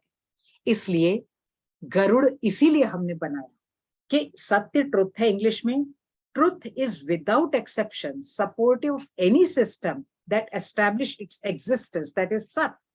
पूरा कॉस्मिक सिस्टम जो मैनिफेस्टेशंस हैं वो जिस एक एंटिटी के, वो इसी के ऊपर आधारित। अगर यास्क को माने तो मॉडर्न टेक्निक में बता सकते हैं कि रित, अगर यास्क को अगर हम मान लें, इसका एनालिसिस यास्क के अनुसार करें निरुक्त में, तो रित जो है एक तरीके से इलेक्ट्रिसिटी है मान लो। इसका जो फर्स्ट लेवल है वो नेगेटिव चार्ज है, जिसको आप इलेक्ट्रॉन कहते हो, ये फर्स्ट है इसका। दूसरा पॉजिटिव चार्ज है, इसको प्रोटॉन कहते हैं, इसकी दूसरी लेग है, मान लो उसकी दो टांगे हैं, पहली लेग है इलेक्ट्रॉन, दूसरी है प्रोटॉन। इन दोनों के पार्टिकल्स को स्ट्रैंड न्यूट्रलाइज करने के लिए एक न्यूट्रॉन है बीच में, बस यही तो बता रहा है। प्लस जो है चार्ज वो प्रोटॉन है, माइनस चार्ज इसका इलेक्ट्रॉन है। कभी भी नॉन एग्जिस्टेंट ये नहीं हो सकते, they just in balance of each other. इसलिए सत्य रित बैलेंसिंग में रहते हैं, इसी को मंत्र कह रहा है। पूरा फिजिक्स का फंडा उसने इसके अंदर बता दिया, और पुराण ने उसको लाकर गरुड़ में डाल दिया। जब मृत्यु हो गई तो गरुड़ पुराण का पाठ सबको क्यों सुनाया जाता है, ध्यान से सुन लो। आपके सारे के सारे कर्म इस रेतर सत्य से नापे गए हैं, रेतर सत्य आप ही में हो, वो उसको रिमाइंड कराता है। ठीक है, अब आगे बताएंगे क्यों। रित से सत्य तक जाने के लिए 5 स्टेजेस बीच में पार करनी पड़ती है। जो 5 स्टेजेस पार करनी पड़ती हैं, इनको कहते हैं 5 महाभूत। जो फिजिक्स है इसको भौतिकी कहते हैं। पृथ्वी, अब तेज, वायु, आकाश, 5 महाभूतों का जिस शास्त्र में अध्ययन हो उसे भौतिकी या फिजिक्स कहते हैं। फर्दर इन्होंने आगे किया हुआ न्यूक्लियर फिजिक्स, एस्ट्रोफिजिक्स और ये बायोफिजिक्स, इसके फर्दर वो छोटे छोटे हिस्से किए हुए स्पेशलाइजेशन में। लेकिन हमारी संस्कृत में इट इज टोटल फिजिक्स, उसको जो है आप फिजिक्स में भौतिकी मान। 5 स्टेप हमें पार करने पड़ते हैं। ये 5 महाभूत हैं और इनका सूक्ष्म रूप 5 तन मात्राएं हैं, यही तो सांख्यकारिका कह रही। ठीक है, एक फिजिकल फॉर्म है, एक इसका ओरिजिनल जो है सूक्ष्म फॉर्म है, सबटल फॉर्म है। सबटल फॉर्म में तन मात्राएं हैं और फिजिकल फॉर्म के अंदर ये 5 महाभूत हैं।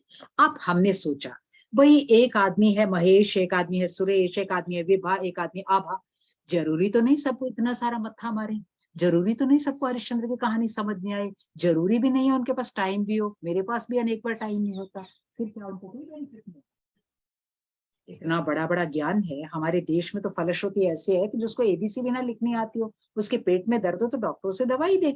वो ये थोड़ी कहता तुम एमबीबीएस हो नहीं, मैं तुम्हें दवाई नहीं दूंगा, लेकिन वो देता है। हमारे यहाँ फलश्रुति इसी तरह चलती है, क्योंकि आपका जो ज्ञान है दूसरे के लिए काम आए, तो फिर कैसे संसार को ठीक रखें, इसलिए हमने मंदिर कल्चर को पैदा किया। अब देखो आगे क्या किया, पूरी सनातन पद्धति भूत शुद्धि पर बल देती है। अब आया समझ में क्यों पूजा करनी चाहिए, क्यों आपको जो है एकदम अव्यक्त की ओर नहीं जाना चाहिए, व्यक्त की ओर जाना चाहिए। पहले अगर आप पूरा कर्मकांड सीख गए हैं तो आप अपने आप ही अव्यक्त की ओर चले जाएंगे, लेकिन वो स्टेप है। जैसे बच्चे को पहले उंगली में पेंसिल पकड़ना सिखाया जाएगा तो ये तो एबीसी लिखेगा, एबीसी लिखना आएगा तो 1/2 और 3/4 लिखेगा। पहले 1 2 3 4 न्यूमेरिकल जानेगा, फिर तो फ्रैक्शन जानेगा ना। हम इसको क्रॉस नहीं कर सकते, इसलिए अव्यक्त अनजान व्यक्ति को कोई फायदा नहीं देता। अब यहां पर कहता है ये भूत शुद्धि पर ही बल दिया गया। भूत शुद्धि आप इसको कह सकते हो, पूरी सनातन पद्धति इसको मानती है, या रित सत्य पर आकर के स्टेबिलाईज हो सकता है, कुछ देर के लिए स्थिरीकरण हो सकता है, स्टेबिलिटी उसके अंदर आ सकती है। एटम, पहला है इलेक्ट्रॉन। इलेक्ट्रॉन इसको अगर आप ट्रांसलेशन करें तो वशिष्ठ ऋषि है, वस जो रुकता है। दूसरा है प्रोटॉन जिसको आप क्रतु कहते हैं। तीसरा है न्यूट्रॉन जिसको आप आंगिरस कहते हैं, ये एटॉमिक कॉन्स्टिट्यूशन है। इससे सत्य बनता है, सत्य को मैटर कहते हैं। मैटर जो केमिस्ट्री वाला है, एक group of 3 formations. Number 1 atom जो परमाणु है, नंबर 2 आयोन, ION आयोन का सबको शब्द पता होगा, आयनिक, नॉन आयनिक, वो जो आजकल आपका होता है सीटी स्कैन उसमें आता है। आयन थर्ड है मॉलिक्यूल जिसको आप अणु कहते हैं। ये आयोन जिसको सब साइंस वाले जो नहीं है वो इतना देख लें, आयोन एक परमाणु का गुच्छे की तरह होता है जिसमें इलेक्ट्रॉन जुड़ने से नेगेटिव या पॉजिटिव विद्युत इलेक्ट्रिक चार्ज बन जाता है। ये मैटर की फाइनल फॉर्म मॉलिक्यूल है, फिर ये मल्टीप्लाई होता है, इसी को वेद कहता है द्वैणुक बना, त्रसरेणु बना, चतुरणु बना। और ये फिजिक्स में खोलेंगे तो ऐसे खोलेंगे।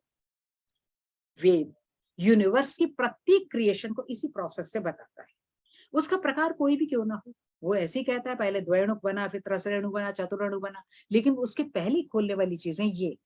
इससे यूनिवर्स का एंटायर सिस्टम सिर्फ एक ही होता है, सत्य। इसलिए मुंडकोपनिषद कहता है सत्यमेव जयते। ये माइक्रो लेवल के ऊपर कॉस्मिक ऑर्डर है। सत्य इसका जो उल्टा होता है वो असत होता है, वो एंटी मैटर होता है जिसको आप कहते हो। इसलिए वन विंग गरुड़ का सत्य है, सेकंड विंग इसका सत्य वो जो है वो ऋत है। ऋत कॉस्मिक लॉ है, सत्य आपका एग्जिस्टेंस ऑफ मैटर है जो जिसके कारण आप आए। सब कुछ ऑर्बिटल ट्रैक में घूमता है। ऑर्बिटल ट्रैक में घूमते हुए कोई कहीं किसी से नहीं आता। इसी को भास्कराचार्य कहते हैं प्रवाह वायु के कारण सब चीजें टिकी हुई हैं, कोई कहीं नहीं गिर रही, अपनी अपनी दूरी पे चल रही हैं, कोई किसी में टकरा नहीं। इसी को तुलसीदास कहते हैं सब हिलिए मिलिए सबन से नदी नाव संयोग। वो उसको कहते हैं सबसे मिलो जुलो लेकिन अपने अपने उसमें रहो। तो इसको ही तुलसीदास ऐसे कह रहे हैं। अगला तीसरा हिस्सा कहता है इसके अंदर, जो अगर हम एस्ट्रोनॉमी की तरफ जाए तो इसको वो कहता है ऑर्बिटल भगण। भगण शब्द है one orbit, second orbit, third orbital motion, भगण है। इसीलिए आपको पुराण कहता है भव चक्र है, संसार चक्र है, 84 का फेरा है। फेरा का मतलब जाइंट व्हील की तरह चल रहा है, चक्र है ना, ऑर्बिट में चल रहा है ना, कोई आगे पीछे ऑर्बिट में नहीं होता। जैसे कि सामने अगर ओम विकास सर है तो पुनीता आगे है, ओम विकास से नहीं पता लगेगा आपको, क्योंकि सब ऑर्बिट में चल रहे हैं। जो मैं उनके लिए आगे हूँ उनके लिए मैं आगे। ठीक है, कोई पीछे नहीं होता। ये अगड़ा पिछड़ा विछड़ा पता नहीं शब्द कहाँ से बनाए हैं, ये सब अज्ञान है। आगे आप इसको अगर हम लीनियर या वर्टिकल मोशन में देखें तो ये देखना ही असत। तो सारा एजुकेशन सिस्टम असत पर टिका है, ये अज्ञान है, ये ब्रह्म हत्या है। इसलिए इस सिस्टम का आजकल एक नया आया है इंटेलिजेंट ट्रैफिक सिस्टम। आप अब जब उसके साथ इसे कंपेयर करते हो ना तो और अच्छा समझ में आता है। आप कभी गूगल पे सर्फ मार के देखना इंटेलिजेंट ट्रैफिक सिस्टम, सब कुछ ऑर्बिटल। अगर आप इसे वर्टिकल देखते हो या आप इसे लीनियर लेवल में देखते हो तो आपका देखना ही गलत है। आप जब स्कूल में याद करो, जब माइक्रोस्कोप देखना सिखाता था टीचर, तो सिखाते थे क्या कहते थे, एक आंख बंद करो। अगर बच्चा दोनों आंख से उसमें देख रहा है तो टीचर लेके आता था गुस्सा कि लैब में ऐसे नहीं देखते, ऐसे देखते हैं। जैसे आप केमिस्ट्री लैब में वो सिखाता है हाउ टू स्मेल, ऐसे नहीं होता हम कुछ भी स्मेल कर लें और खुद ही फेंट हो जाए, ऐसे नहीं होता। तो आपका पहले टेक्निक ही गलत है, आपका पूरा एजुकेशन सिस्टम का बेस ही गलत हो गया, क्योंकि आप उसे लीनियर लेवल पर देख रहे हैं, आप उसे ऑर्बिटल उसके ऊपर नहीं देख रहे। ये सारे का सारा सिस्टम का नाम धर्म है। ऋत और सत्य के होमोजीनियस होने के कारण ये सब चल रहा है। नाश का अर्थ भी डिके नहीं होता, डिसअपियरेंस होता है। ये एनिहिलेशन नहीं है कि सब खत्म हो गया, क्योंकि नहीं तो गीता गलत हो जाती, ना सतो विद्यते भावो ना भावो विद्यते सता कह रहा है। कोई चीज कहीं नहीं जा रही है इस, लेकिन आपको दिख नहीं रही है। इसीलिए ईशावास्योपनिषद कह रहा है हिरण्मयेन पात्रेण सत्यस्य अपेतम मुखम। ये सोने के पात्र से ढका हुआ है, तत्वम पूषण अपावृणु सत्य धर्माय दृष्टये। इसको हटाएगा तो तेरे को सत्य धर्म होगा यहाँ पर। इसलिए ये आपका जो है पूरी का पूरा सिस्टम जो आपका ईशावास्योपनिषद में बताता है वो यही बता रहा है कि बेसिकली तुम ढके हुए। एग्जाम्पल ट्रेन और व्हीकल का दे सकते हैं। डिस्टेंस पे जाएंगे तो जो ऑब्जर्वेशन होती है साथ वाली फटाफट निकल गई, हमारी वाली खड़ी है, हम ऐसा करते हैं, ये हमारी अपनी परसेप्शन। इसलिए सत्यमेव जयते नानृतम, भारत ने अपना मोटो रखा, ये अलग बात है, सब उसको भूल गए। तपसो अद्य जायता, ये तप हीट से पैदा हुआ। हीट का दूसरा यहाँ पर क्षोभ भी है। प्रकृति एब्सोल्यूट जीरो टेम्परेचर पर है, फिर क्षोभ होता है। क्षोभ को आप कैसे समझ सकते हो, कभी किसी ने ना दही भिगोया हो तो आपको पता लगेगा मक्खन कैसे आता है, उसमें हम ना मथानी डाल के क्षोभ करते हैं। इसलिए पुराण के अंदर समुद्र का मंथन हुआ था, तब एक तरफ ये निकले एक तरफ ये निकले, फिर 14 रत्न निकले। बिल्कुल करेक्ट है। जब तक आप क्षोभ नहीं करेंगे तो क्रिएशन होगी ही नहीं। आपका मक्खन पता है दही में पूरा है, लेकिन मथानी को चलाओगे ना किस मोशन में, इधर फिर इधर फिर इधर फिर इधर, इसीलिए समुद्र का मंथन हो गया। समुद्र का मंथन होने पर 14 रत्न निकल आए, बिल्कुल करेक्ट है, फिजिक्स के पूरा फंडा करेक्ट है। इसलिए ये सारी की सारी चीजें बनाई कहानियां इसलिए हैं, जिनको मीनिंग नहीं आता वो बेचारे इसी ध्यान में रहे कि मंथन हो रहा है, शिव जी हलाहल पी रहे हैं, उनको उसका भी फर्क पड़ेगा, भाव शुद्धि है ना सब कुछ। इसलिए अब ये जो है गरुड़, इसके 2 विंग्स हो गए, रिप उड़ना वायु में, और सत्य दूसरा। अब आ जाएं ये कैसे है उड़ना। इसके अंदर हम 4 फोर्सेस मानते हैं, 4 फोर्सेस मानते हैं। अब हम सत्य को सिर्फ साइंटिफिक लेवल पे ही बता रहे हैं, नहीं तो आप पूरा सुनने के बाद जाओगे कि उल्टा पुल्टा सब पढ़ा दिया। पहली फोर्स होती है सूचना। सूचना फोर्स है, ये वीकेस्ट फोर्स होती है, ये नीचे गिराती है आदमी को, इसमें ग्रेविटेशन पुल ज्यादा होता है। अब तुम देख लो कितनी उल्टी विद्या चल रही है, सारी सूचनाएं देते जा रहे। कई बार बच्चे कहते हैं मैम अमिताभ बच्चन कह रहा है ज्ञान की, मैंने कहा नहीं, आप लिख के भेज दो, ये ज्ञान नहीं है, ये सूचना है। सूचना के कारण आप करोड़पति बनते हैं। सूचना, इसमें ग्रेविटेशनल पुल होती है, क्योंकि एक सूचना को दूसरी सूचना हटा देती है। पहले एक सूचना थी, दूसरी आ गई, पहली गई। सेकंड है उत्साह, जिसको आप उत्साह कहते हो, ये एंथुजियाज्म भरती है आदमी। ये अब हम सब आपके अंदर होने वाली चीजें बता रहे हैं।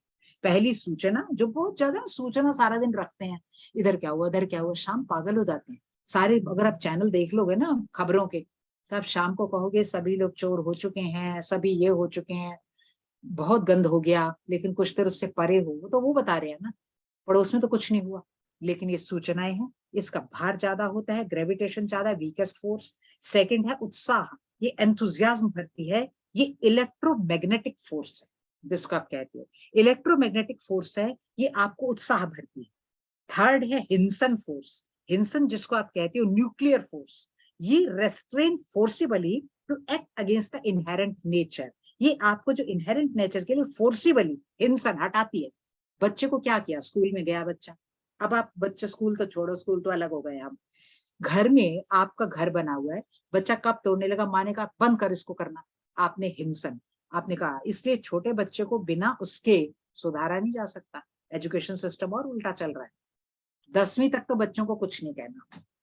मेरे कई स्टूडेंट डीपीएस में पढ़ाते हैं, वो कहते हैं हम कॉपी में अगर कुछ भी लिखते हैं, बच्चे को ऊंचा भी बोल दें, तो अगले दिन मैनेजमेंट से हमें लेटर मिलता है। फिर वो किसकी सुनेगा, घर में तो सुनता नहीं, बाहर भी नहीं सुनता, इसलिए टीचर कहता है जैसा होना होने दो। 10वीं तक वो बिना साहबजादे की तरह बड़ा हो गया, अब वो नहीं 11वीं में सीखेगा।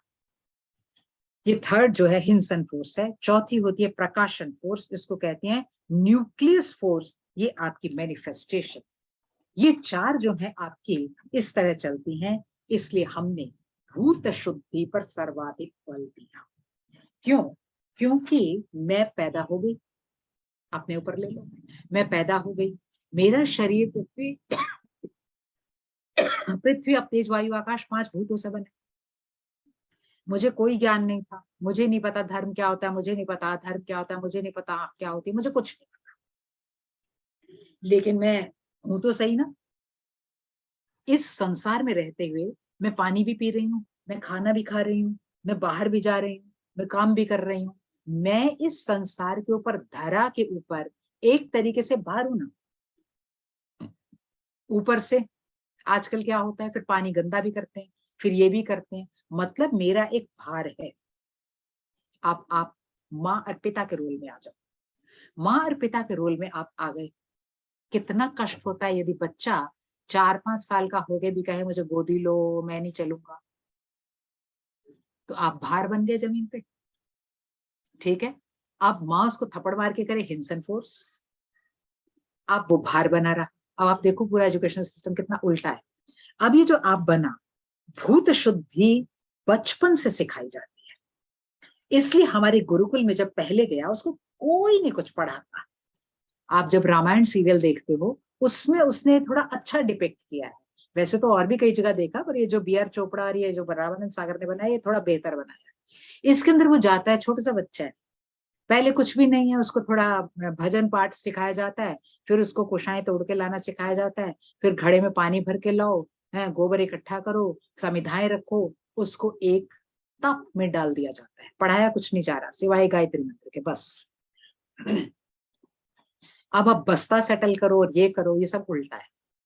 अब धीरे धीरे वो चैनलाइज हो गया।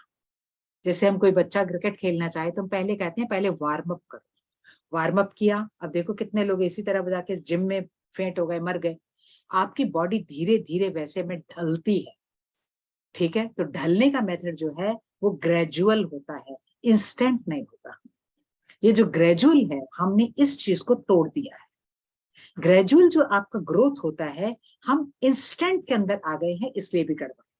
अब इसके लिए भूत शुद्धि शुरू की। एक बालक पैदा हुआ, जात कर्म कर लो, नामकरण कर लो, अन्नप्राशन कर लो, अब पिताजी ये करें, अब माताजी ये करें, पड़ोसी ये करें, स्कूल ऐसे जाएं, अक्षर आरंभ करें।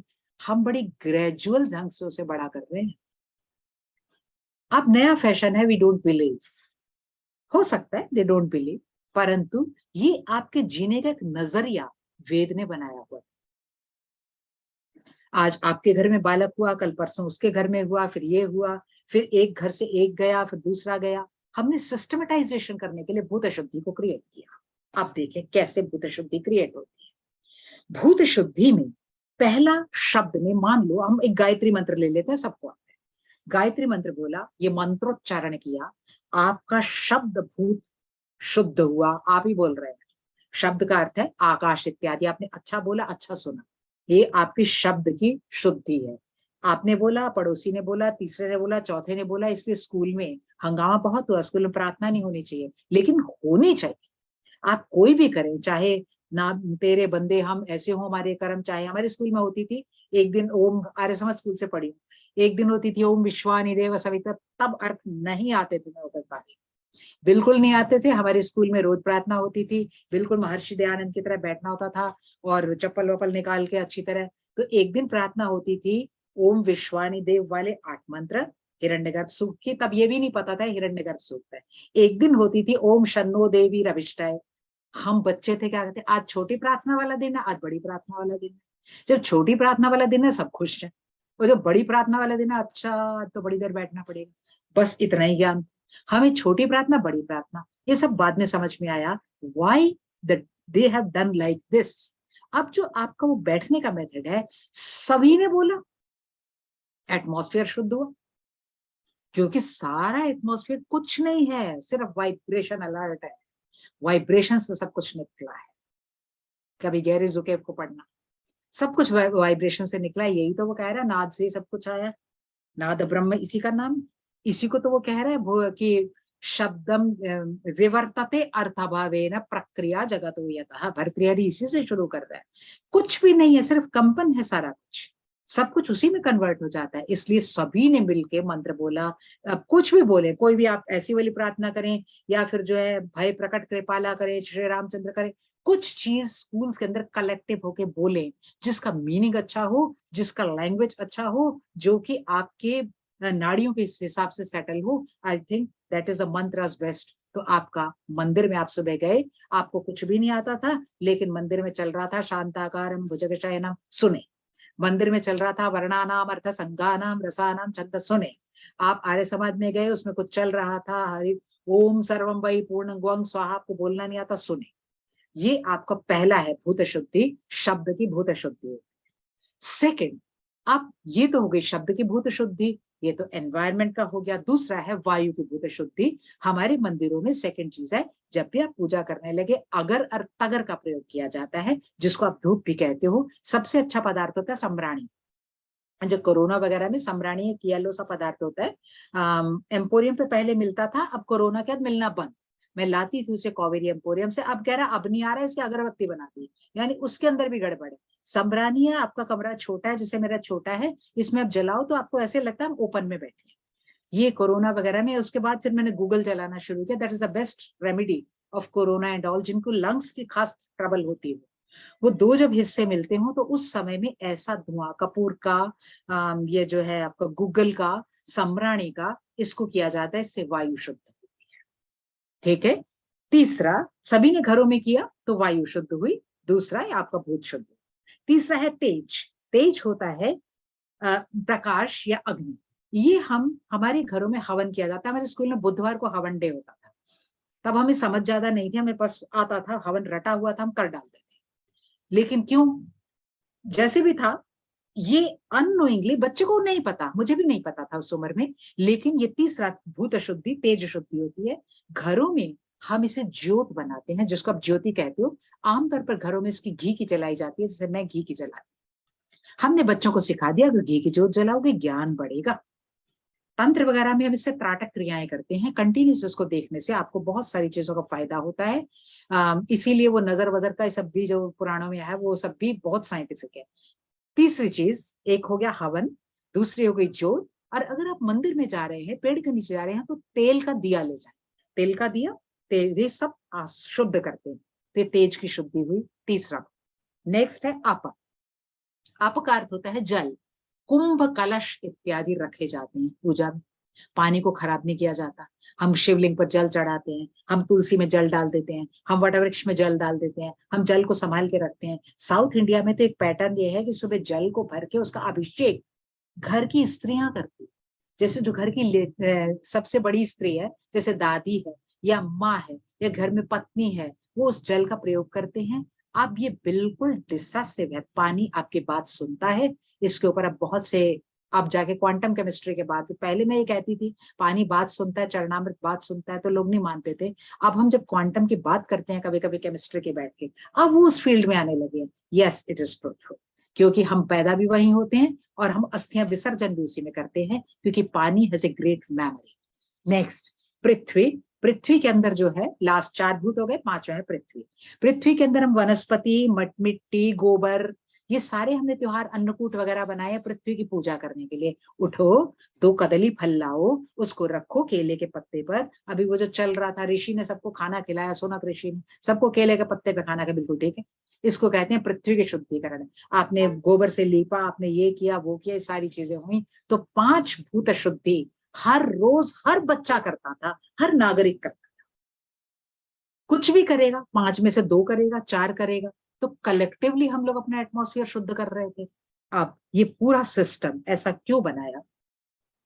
पूरा सिस्टम एंडोक्राइनोलॉजी बेस किया।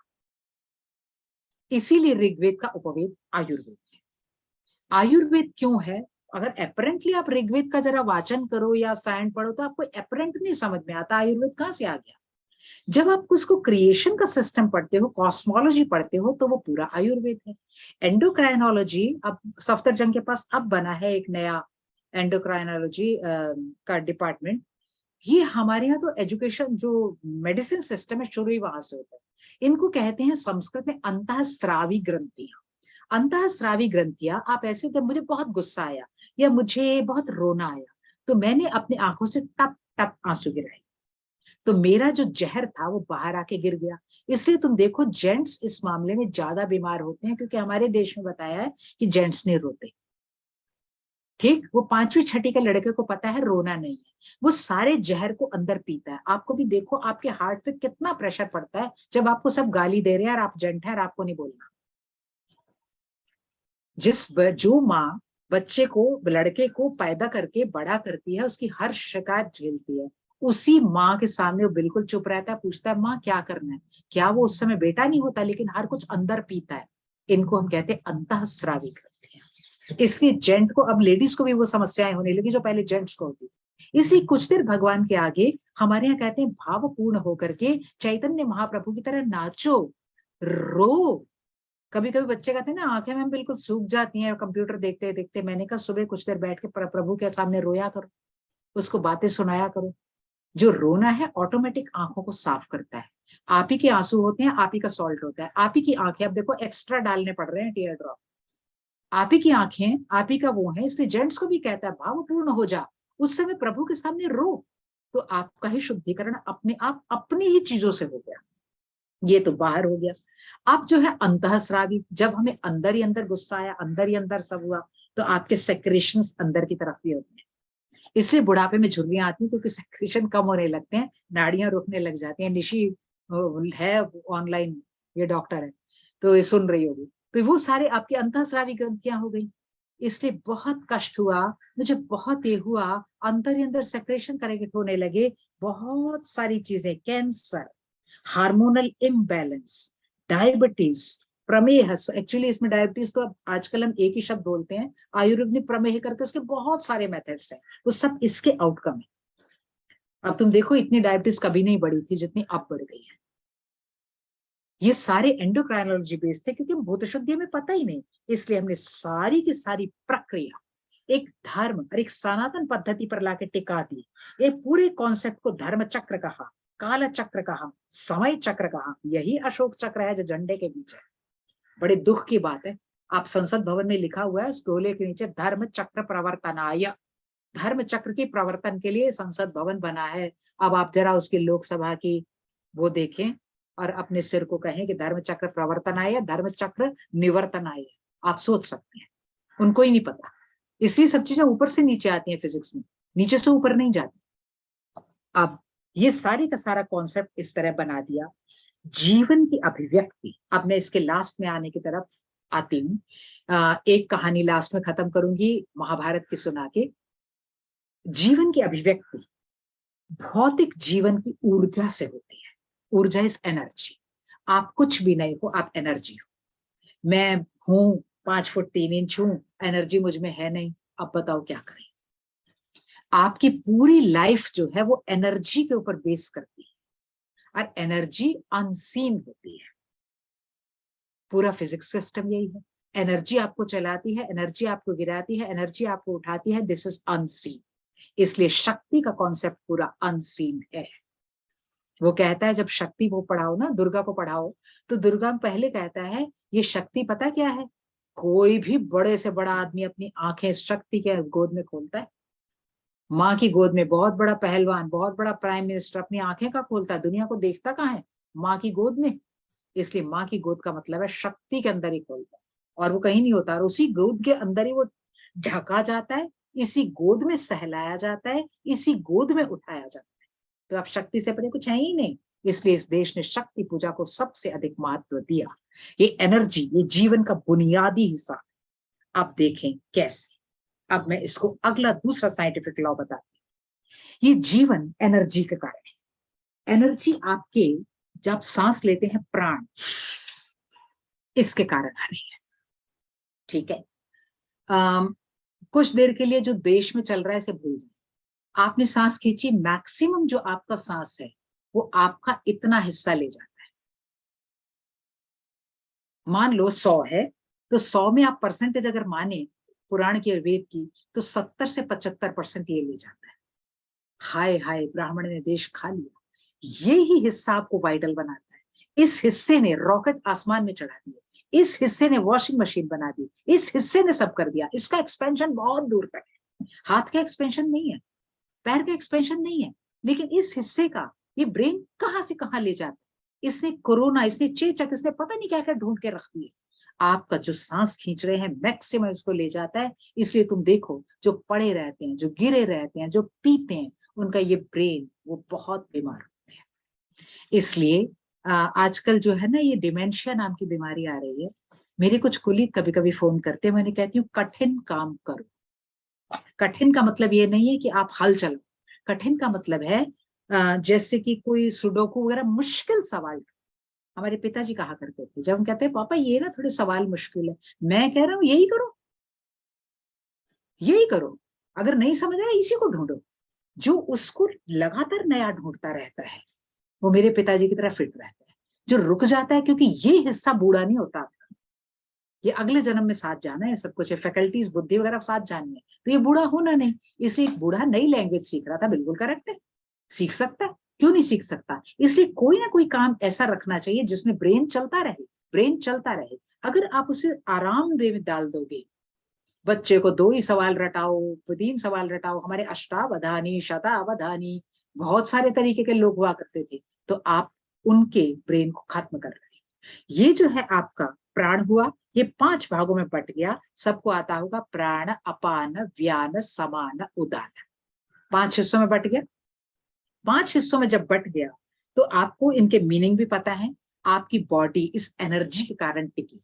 मेरी बॉडी, मैंने प्राण वायु खींची, इसी का मैक्सिमम हिस्सा सिर ले गया, उसके बाद इसी के कारण मेरा समान वायु के कारण पेट में जो खाया है वो टिका है, इसी के कारण जो एक्सक्रीटरी सिस्टम अपान वायु के कारण नीचे गया, इसी के कारण हृदय की गति हुई, इसी के कारण आंखें झपकी गई उदान वायु में, ये ही विभक्त हो गई।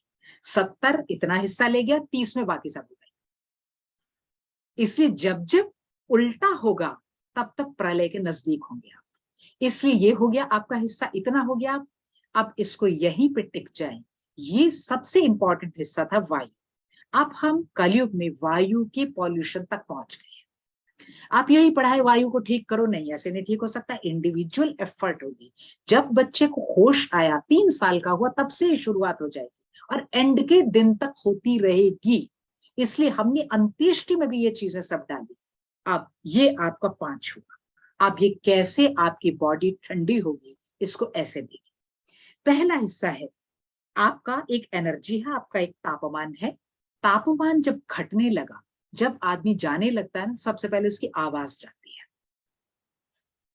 आवाज जाती है, ये सबसे बड़ा गिफ्ट परमात्मा ने हमने दिया है, इसलिए झूठ नहीं बोलना चाहिए कभी। और सबसे पहले जब जाने लगते हैं आवाज लौटती है, वो अपनी फैकल्टी को लौटा ले। सबसे पहले आपका तापमान में समान वायु 21 से 24 मिनट में निकल जाता है, माइनस हो जाता है।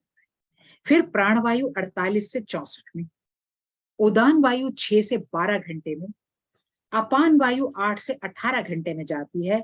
लास्ट में व्यान वायु 11 से 14 दिनों में जाती है। इसलिए इतना लंबा प्रोसीजर हमारे यहाँ रखा। 13वीं क्रिया वो धीरे धीरे बढ़ती है। ऐसे इसको आप ऐसे समझ सकते हैं जैसे मेरा ये बना हुआ घर है, इसमें से आप मुझे जबरदस्ती निकालना चाहो तो मैं कितना फोर्स करूंगी, मैं नहीं निकलूंगी, मैं अपनी कोई चीज लूंगी, मैं धक्का मार के अंदर आ जाऊंगी। ठीक इसी तरह आपके अंदर का भी जो शक्ति है वो भी इसी टाइप है। इसलिए हमने सारी क्रियाएं 13 तारीख तक, आप जाते जाते सारी कथाएं, गोदान, ये सब चीजें इसमें डाली। अब ये व्यान वायु पोषक वायु है, ये ही अगला जन्म ढूंढेगी। इसलिए 11 से 14 दिन तक हम सामान्य तौर पर मृत्यु का वो करते रहते हैं। ठीक, this is the system of us, this all depends on सत्य। मार्कंडेय पुराण कहता है सब कुछ सत्य पर ही आधारित है। सत्य यदि आप एग्जिस्टेंस के साथ न चले तो आप कष्ट ही कष्ट डालेंगे। एग्जाम्पल देता है, एक महाभारत की कहानी सुना करके इसको मैं विराम देती। मदालसा की कहानी भी है, आजकल बहुत जेंडर का शोर मचा हुआ है, कभी मदालसा की कहानी पढ़ो, हैरानी होती है। इतनी इंटेलिजेंट लेडी, इतनी इंटेलिजेंट लेडी कि मदालसा, मैं इसको पूरा नहीं सुनाऊंगी, कहानी महाभारत की लूंगी क्योंकि पॉपुलर है। मदालसा एक राजकुमारी है, उसकी शादी एक राजा के साथ होती है। राजा को तो सल्तनत चलानी है, वो चाहता है कि मेरे बेटे हों।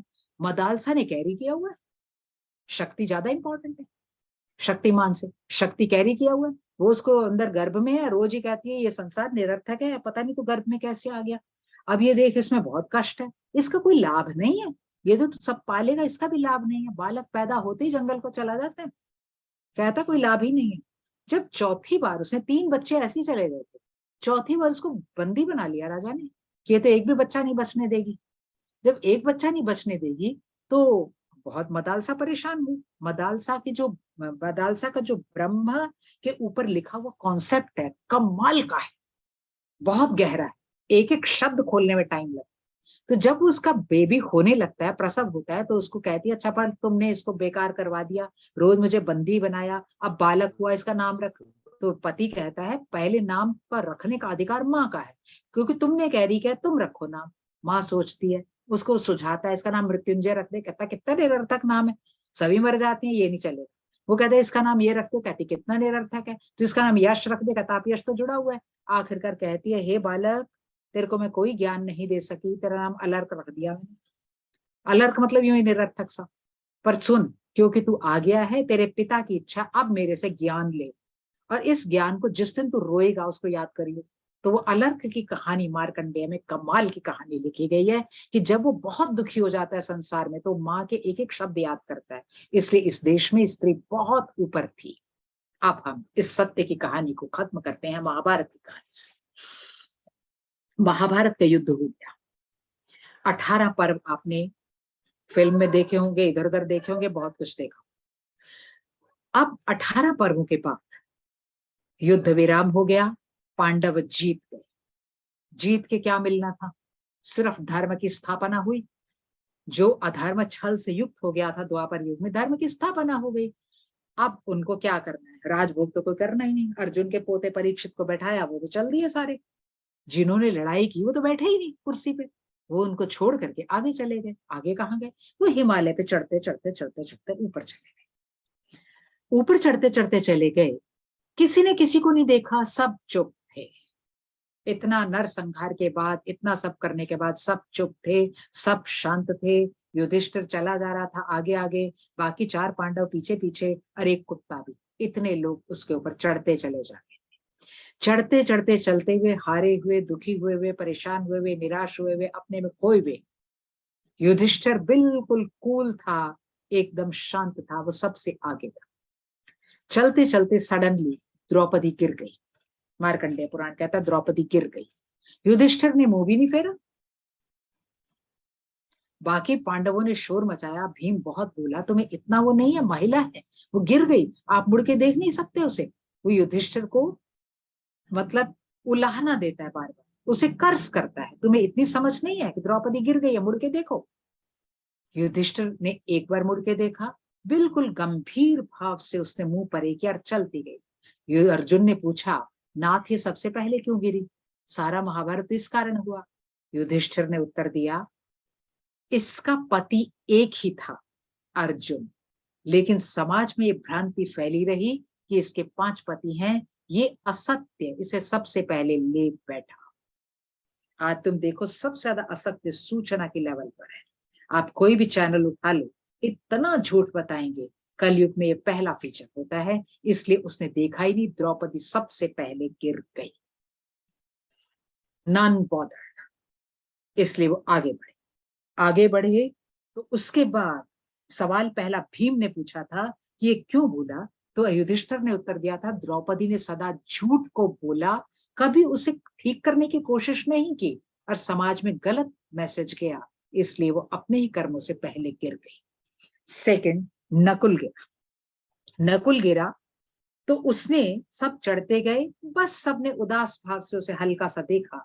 कहते नकुल क्यों गिरा? कहता he was too proud of his appearance, कि मैं बहुत सुंदर हूं। Due to vanity he falls. अब देखो, वैनिटी सबसे इंपॉर्टेंट हो गई है। Due to vanity he falls, ये आउटर वर्ड था, इसलिए नकुल गिर गया। बाकी बचे हुए आगे बढ़ गए। बचे हुए आगे बढ़े तो सहदेव गिर गया। सहदेव गिरा, कोई कुछ नहीं बोला बचे पांडवों में से। न अर्जुन युधिष्ठिर से बोला, न भीम बोला, और कुछ भी नहीं हुआ। Even not ordered any word, कोई बोलने की हिम्मत और साहस नहीं जुटा रहा था। तब युधिष्ठिर ने मुड़ के बाकियों को कहा, ये सहदेव इसलिए गिरा, इसकी आंखों के सामने अनर्थ होता रहा, इसकी आंखों के सामने झूठ होता रहा।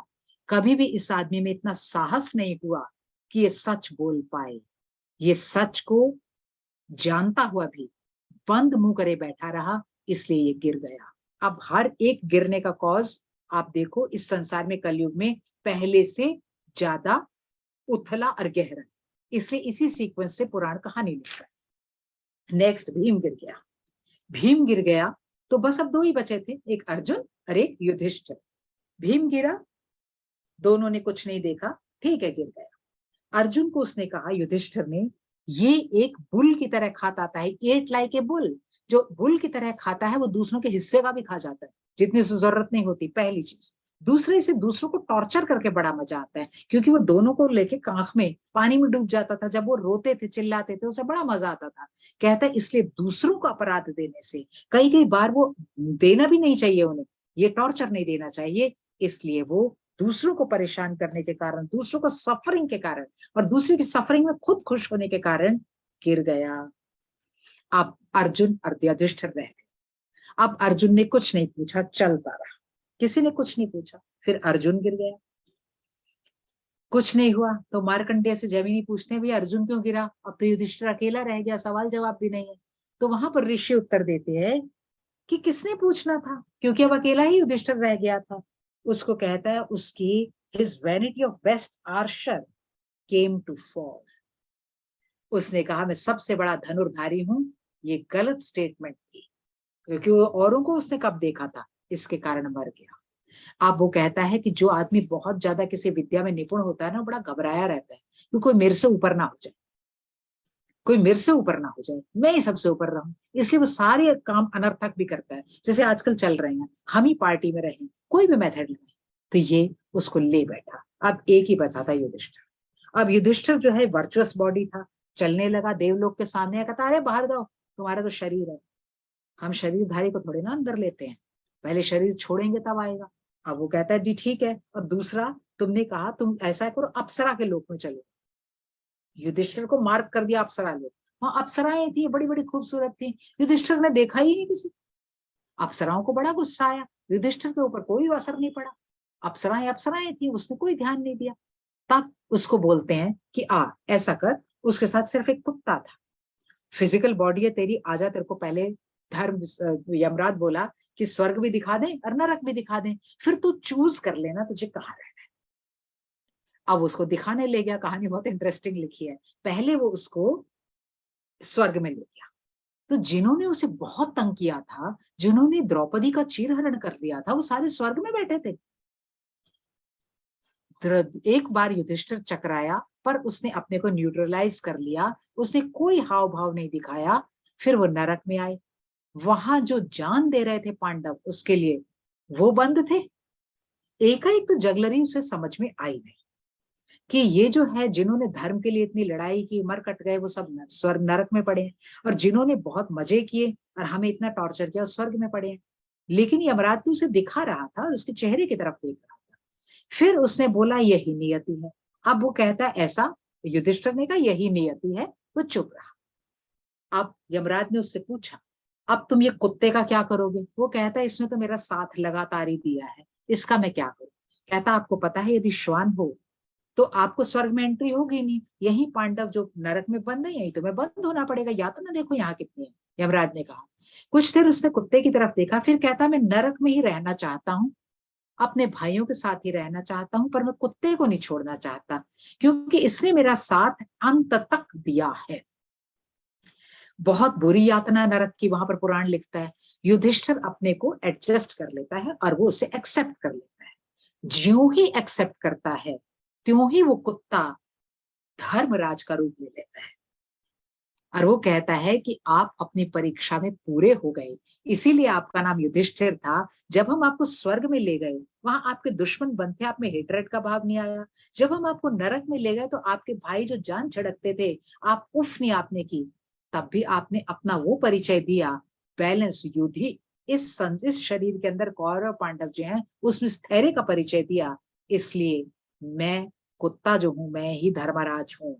मैं तुम्हें सभी चीजों से जो है मुक्त करता हूँ, परीक्षाओं से मुक्त करता हूँ, और उनको बहुत ही प्रेम के साथ पांडवों सहित सभी को वो स्वर्ग में ले गए।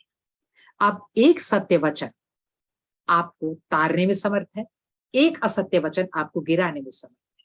समस्या यहां से आती है कि जब हमने सत्य को एक अलग लेवल के ऊपर रख लिया, हम सोचते हैं सत्य का अर्थ कोई बाहर की चीज है। सत्य कोई बाहर की चीज नहीं है, दिस इज को existence with the Cosmos, that is called सत्य। आपके सामने पुराण कहता है हर रोज टेस्ट आता है, हर रोज टेस्ट आता है, लेकिन लोगों में सामर्थ्य नहीं है सच बोलने की, लोगों में सामर्थ्य नहीं है ठीक पढ़ाने की। आप प्रोफेसर हैं, आप में सामर्थ्य नहीं है, आप टीचर हैं, आप डॉक्टर हैं। हम अनेक जगह, आपका रोज परीक्षा होती है, अनेक जगह आप चुप हो जाते हैं कि ये क्या कहेगा, वो क्या कहेगा, इसको हम नीति कहते हैं। लेकिन भर्तृहरि कहता है निंदन्तु नीति निपुणा यदि वास्तवन्तु।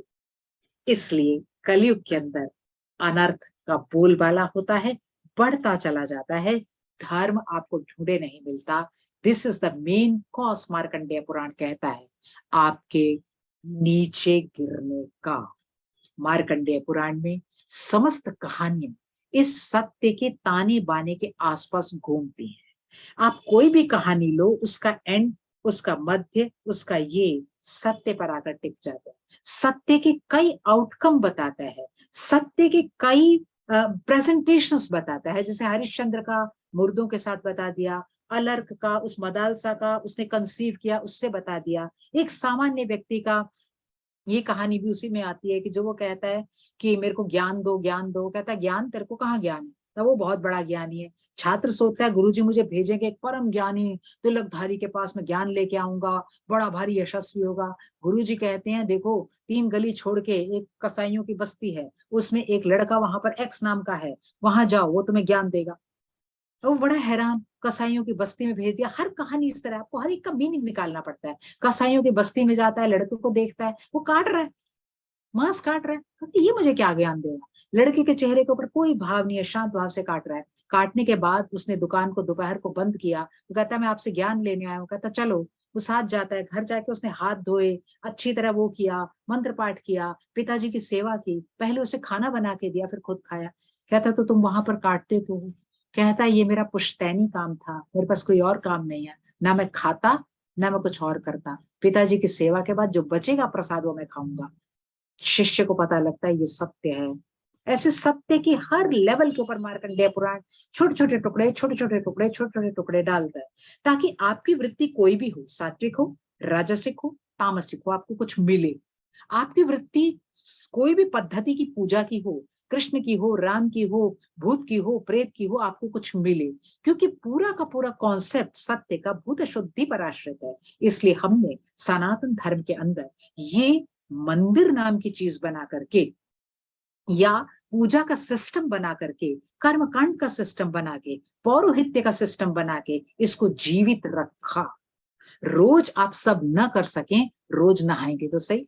रोज आप न कर सके, पीपल को पानी तो देंगे। रोज आप न कर सके, सूर्य को पानी देंगे। हर व्यक्ति अपने लिए कोई छोटी चीज तय कर लेता है, वो उसका इस कॉस्मोस के लिए बहुत बड़ा योगदान होता है। क्योंकि हम यहीं से सब लेते हैं, हमें यही लौटा के अपने को जाना है। इसलिए हमें कॉस्मोस को खराब करने का कोई अधिकार नहीं है। इसलिए जो सत्य की तरफ रहता है वह ही संसार में सुखी होता है, वह ही जीतता है, शेष सब अनर्थ। इन सब शब्दों के साथ मैंने मार्कंडेय पुराण को कुछ सामान्य सारांश रूप में बताने की कोशिश की। यदि किसी का कोई प्रश्न हो तो most welcome.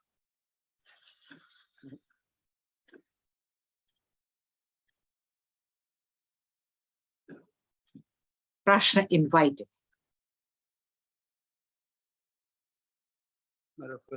Thank you Manjari ji, thank you ji. बहुत सुंदर आप एक्सप्लेन करती है, बहुत ही थैंक यू।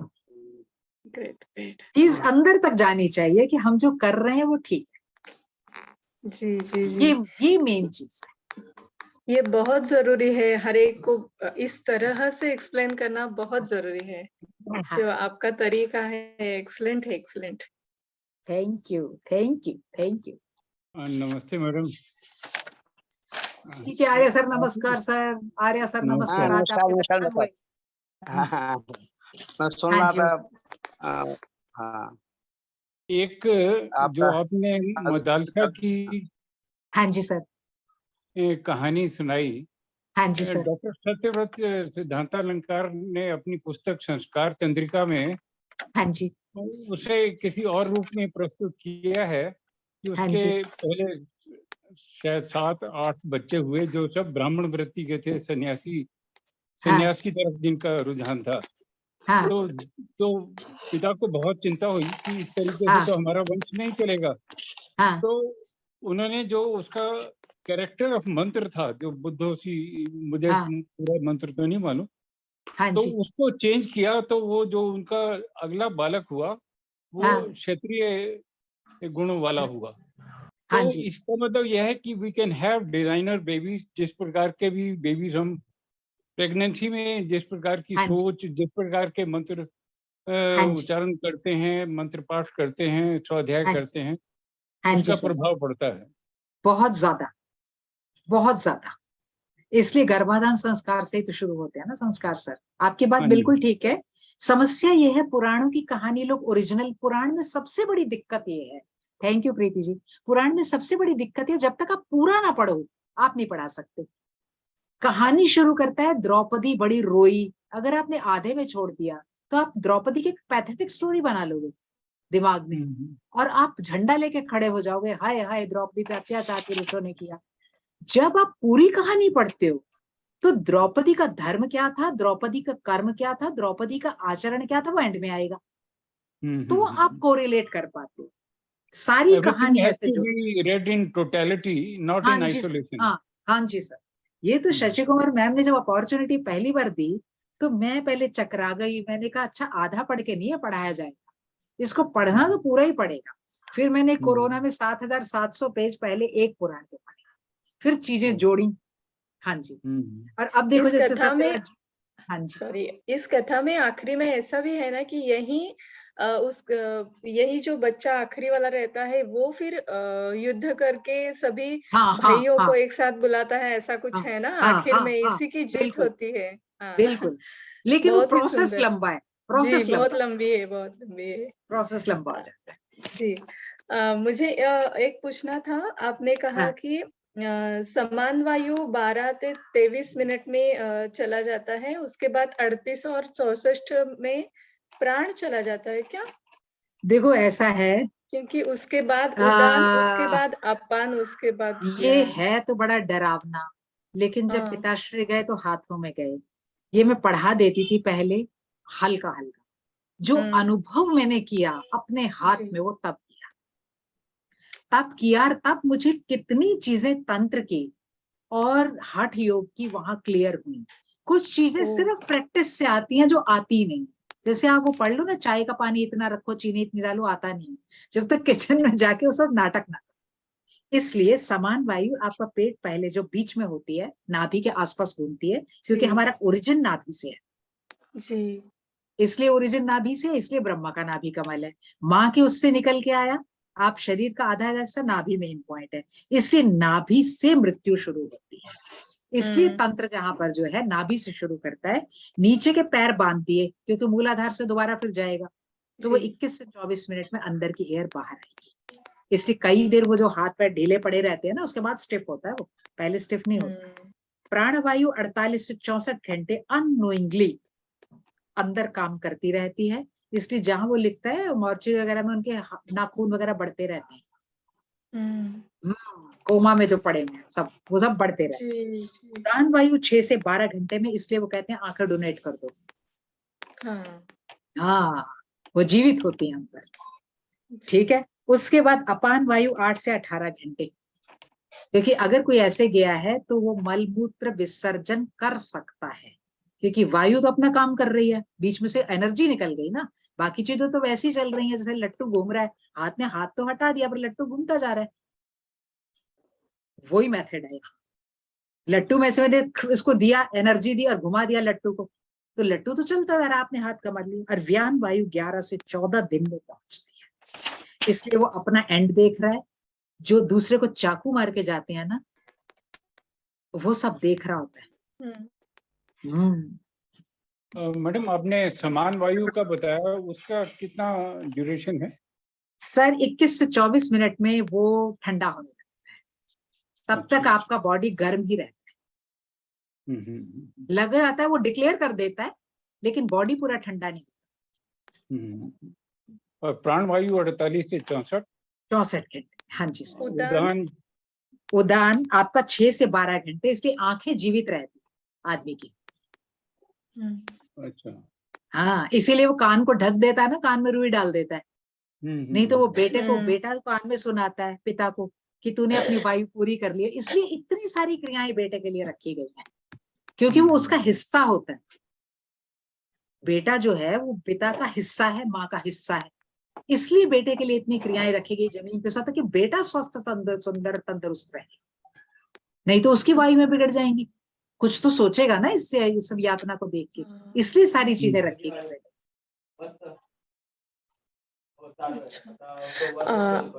आप प्राणायाम भी सिखाती है?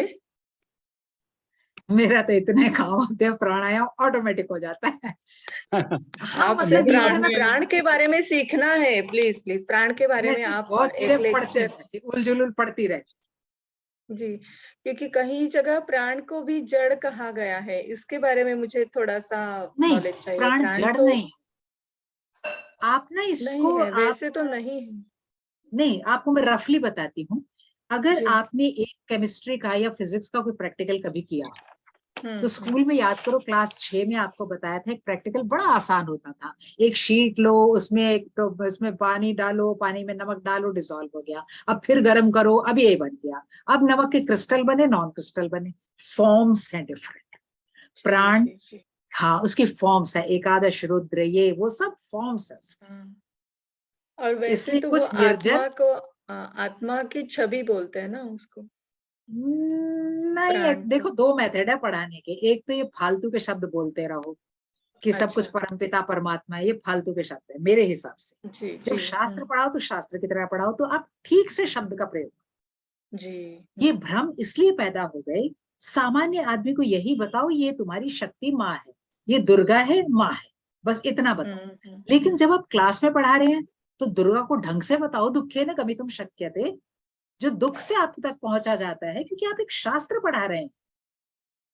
दोनों में फर्क है। आजकल उनमें भेद नहीं रह गया, समस्या यहाँ है। वो भी आपको यही पढ़ा देंगे।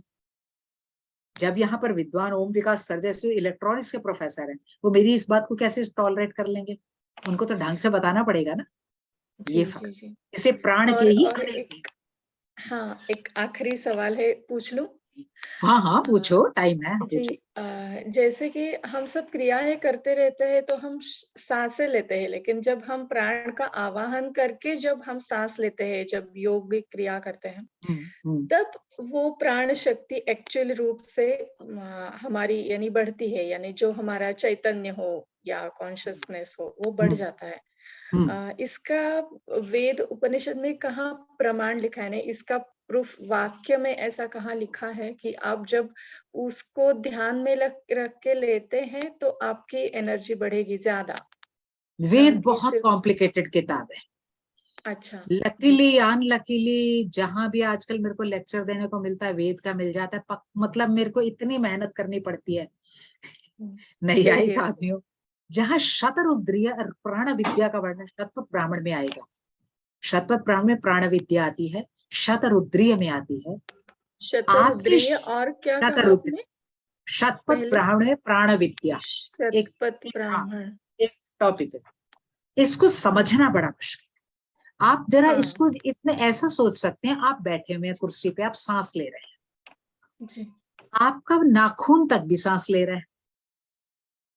आप अब इसका प्रैक्टिकल लौटा दो।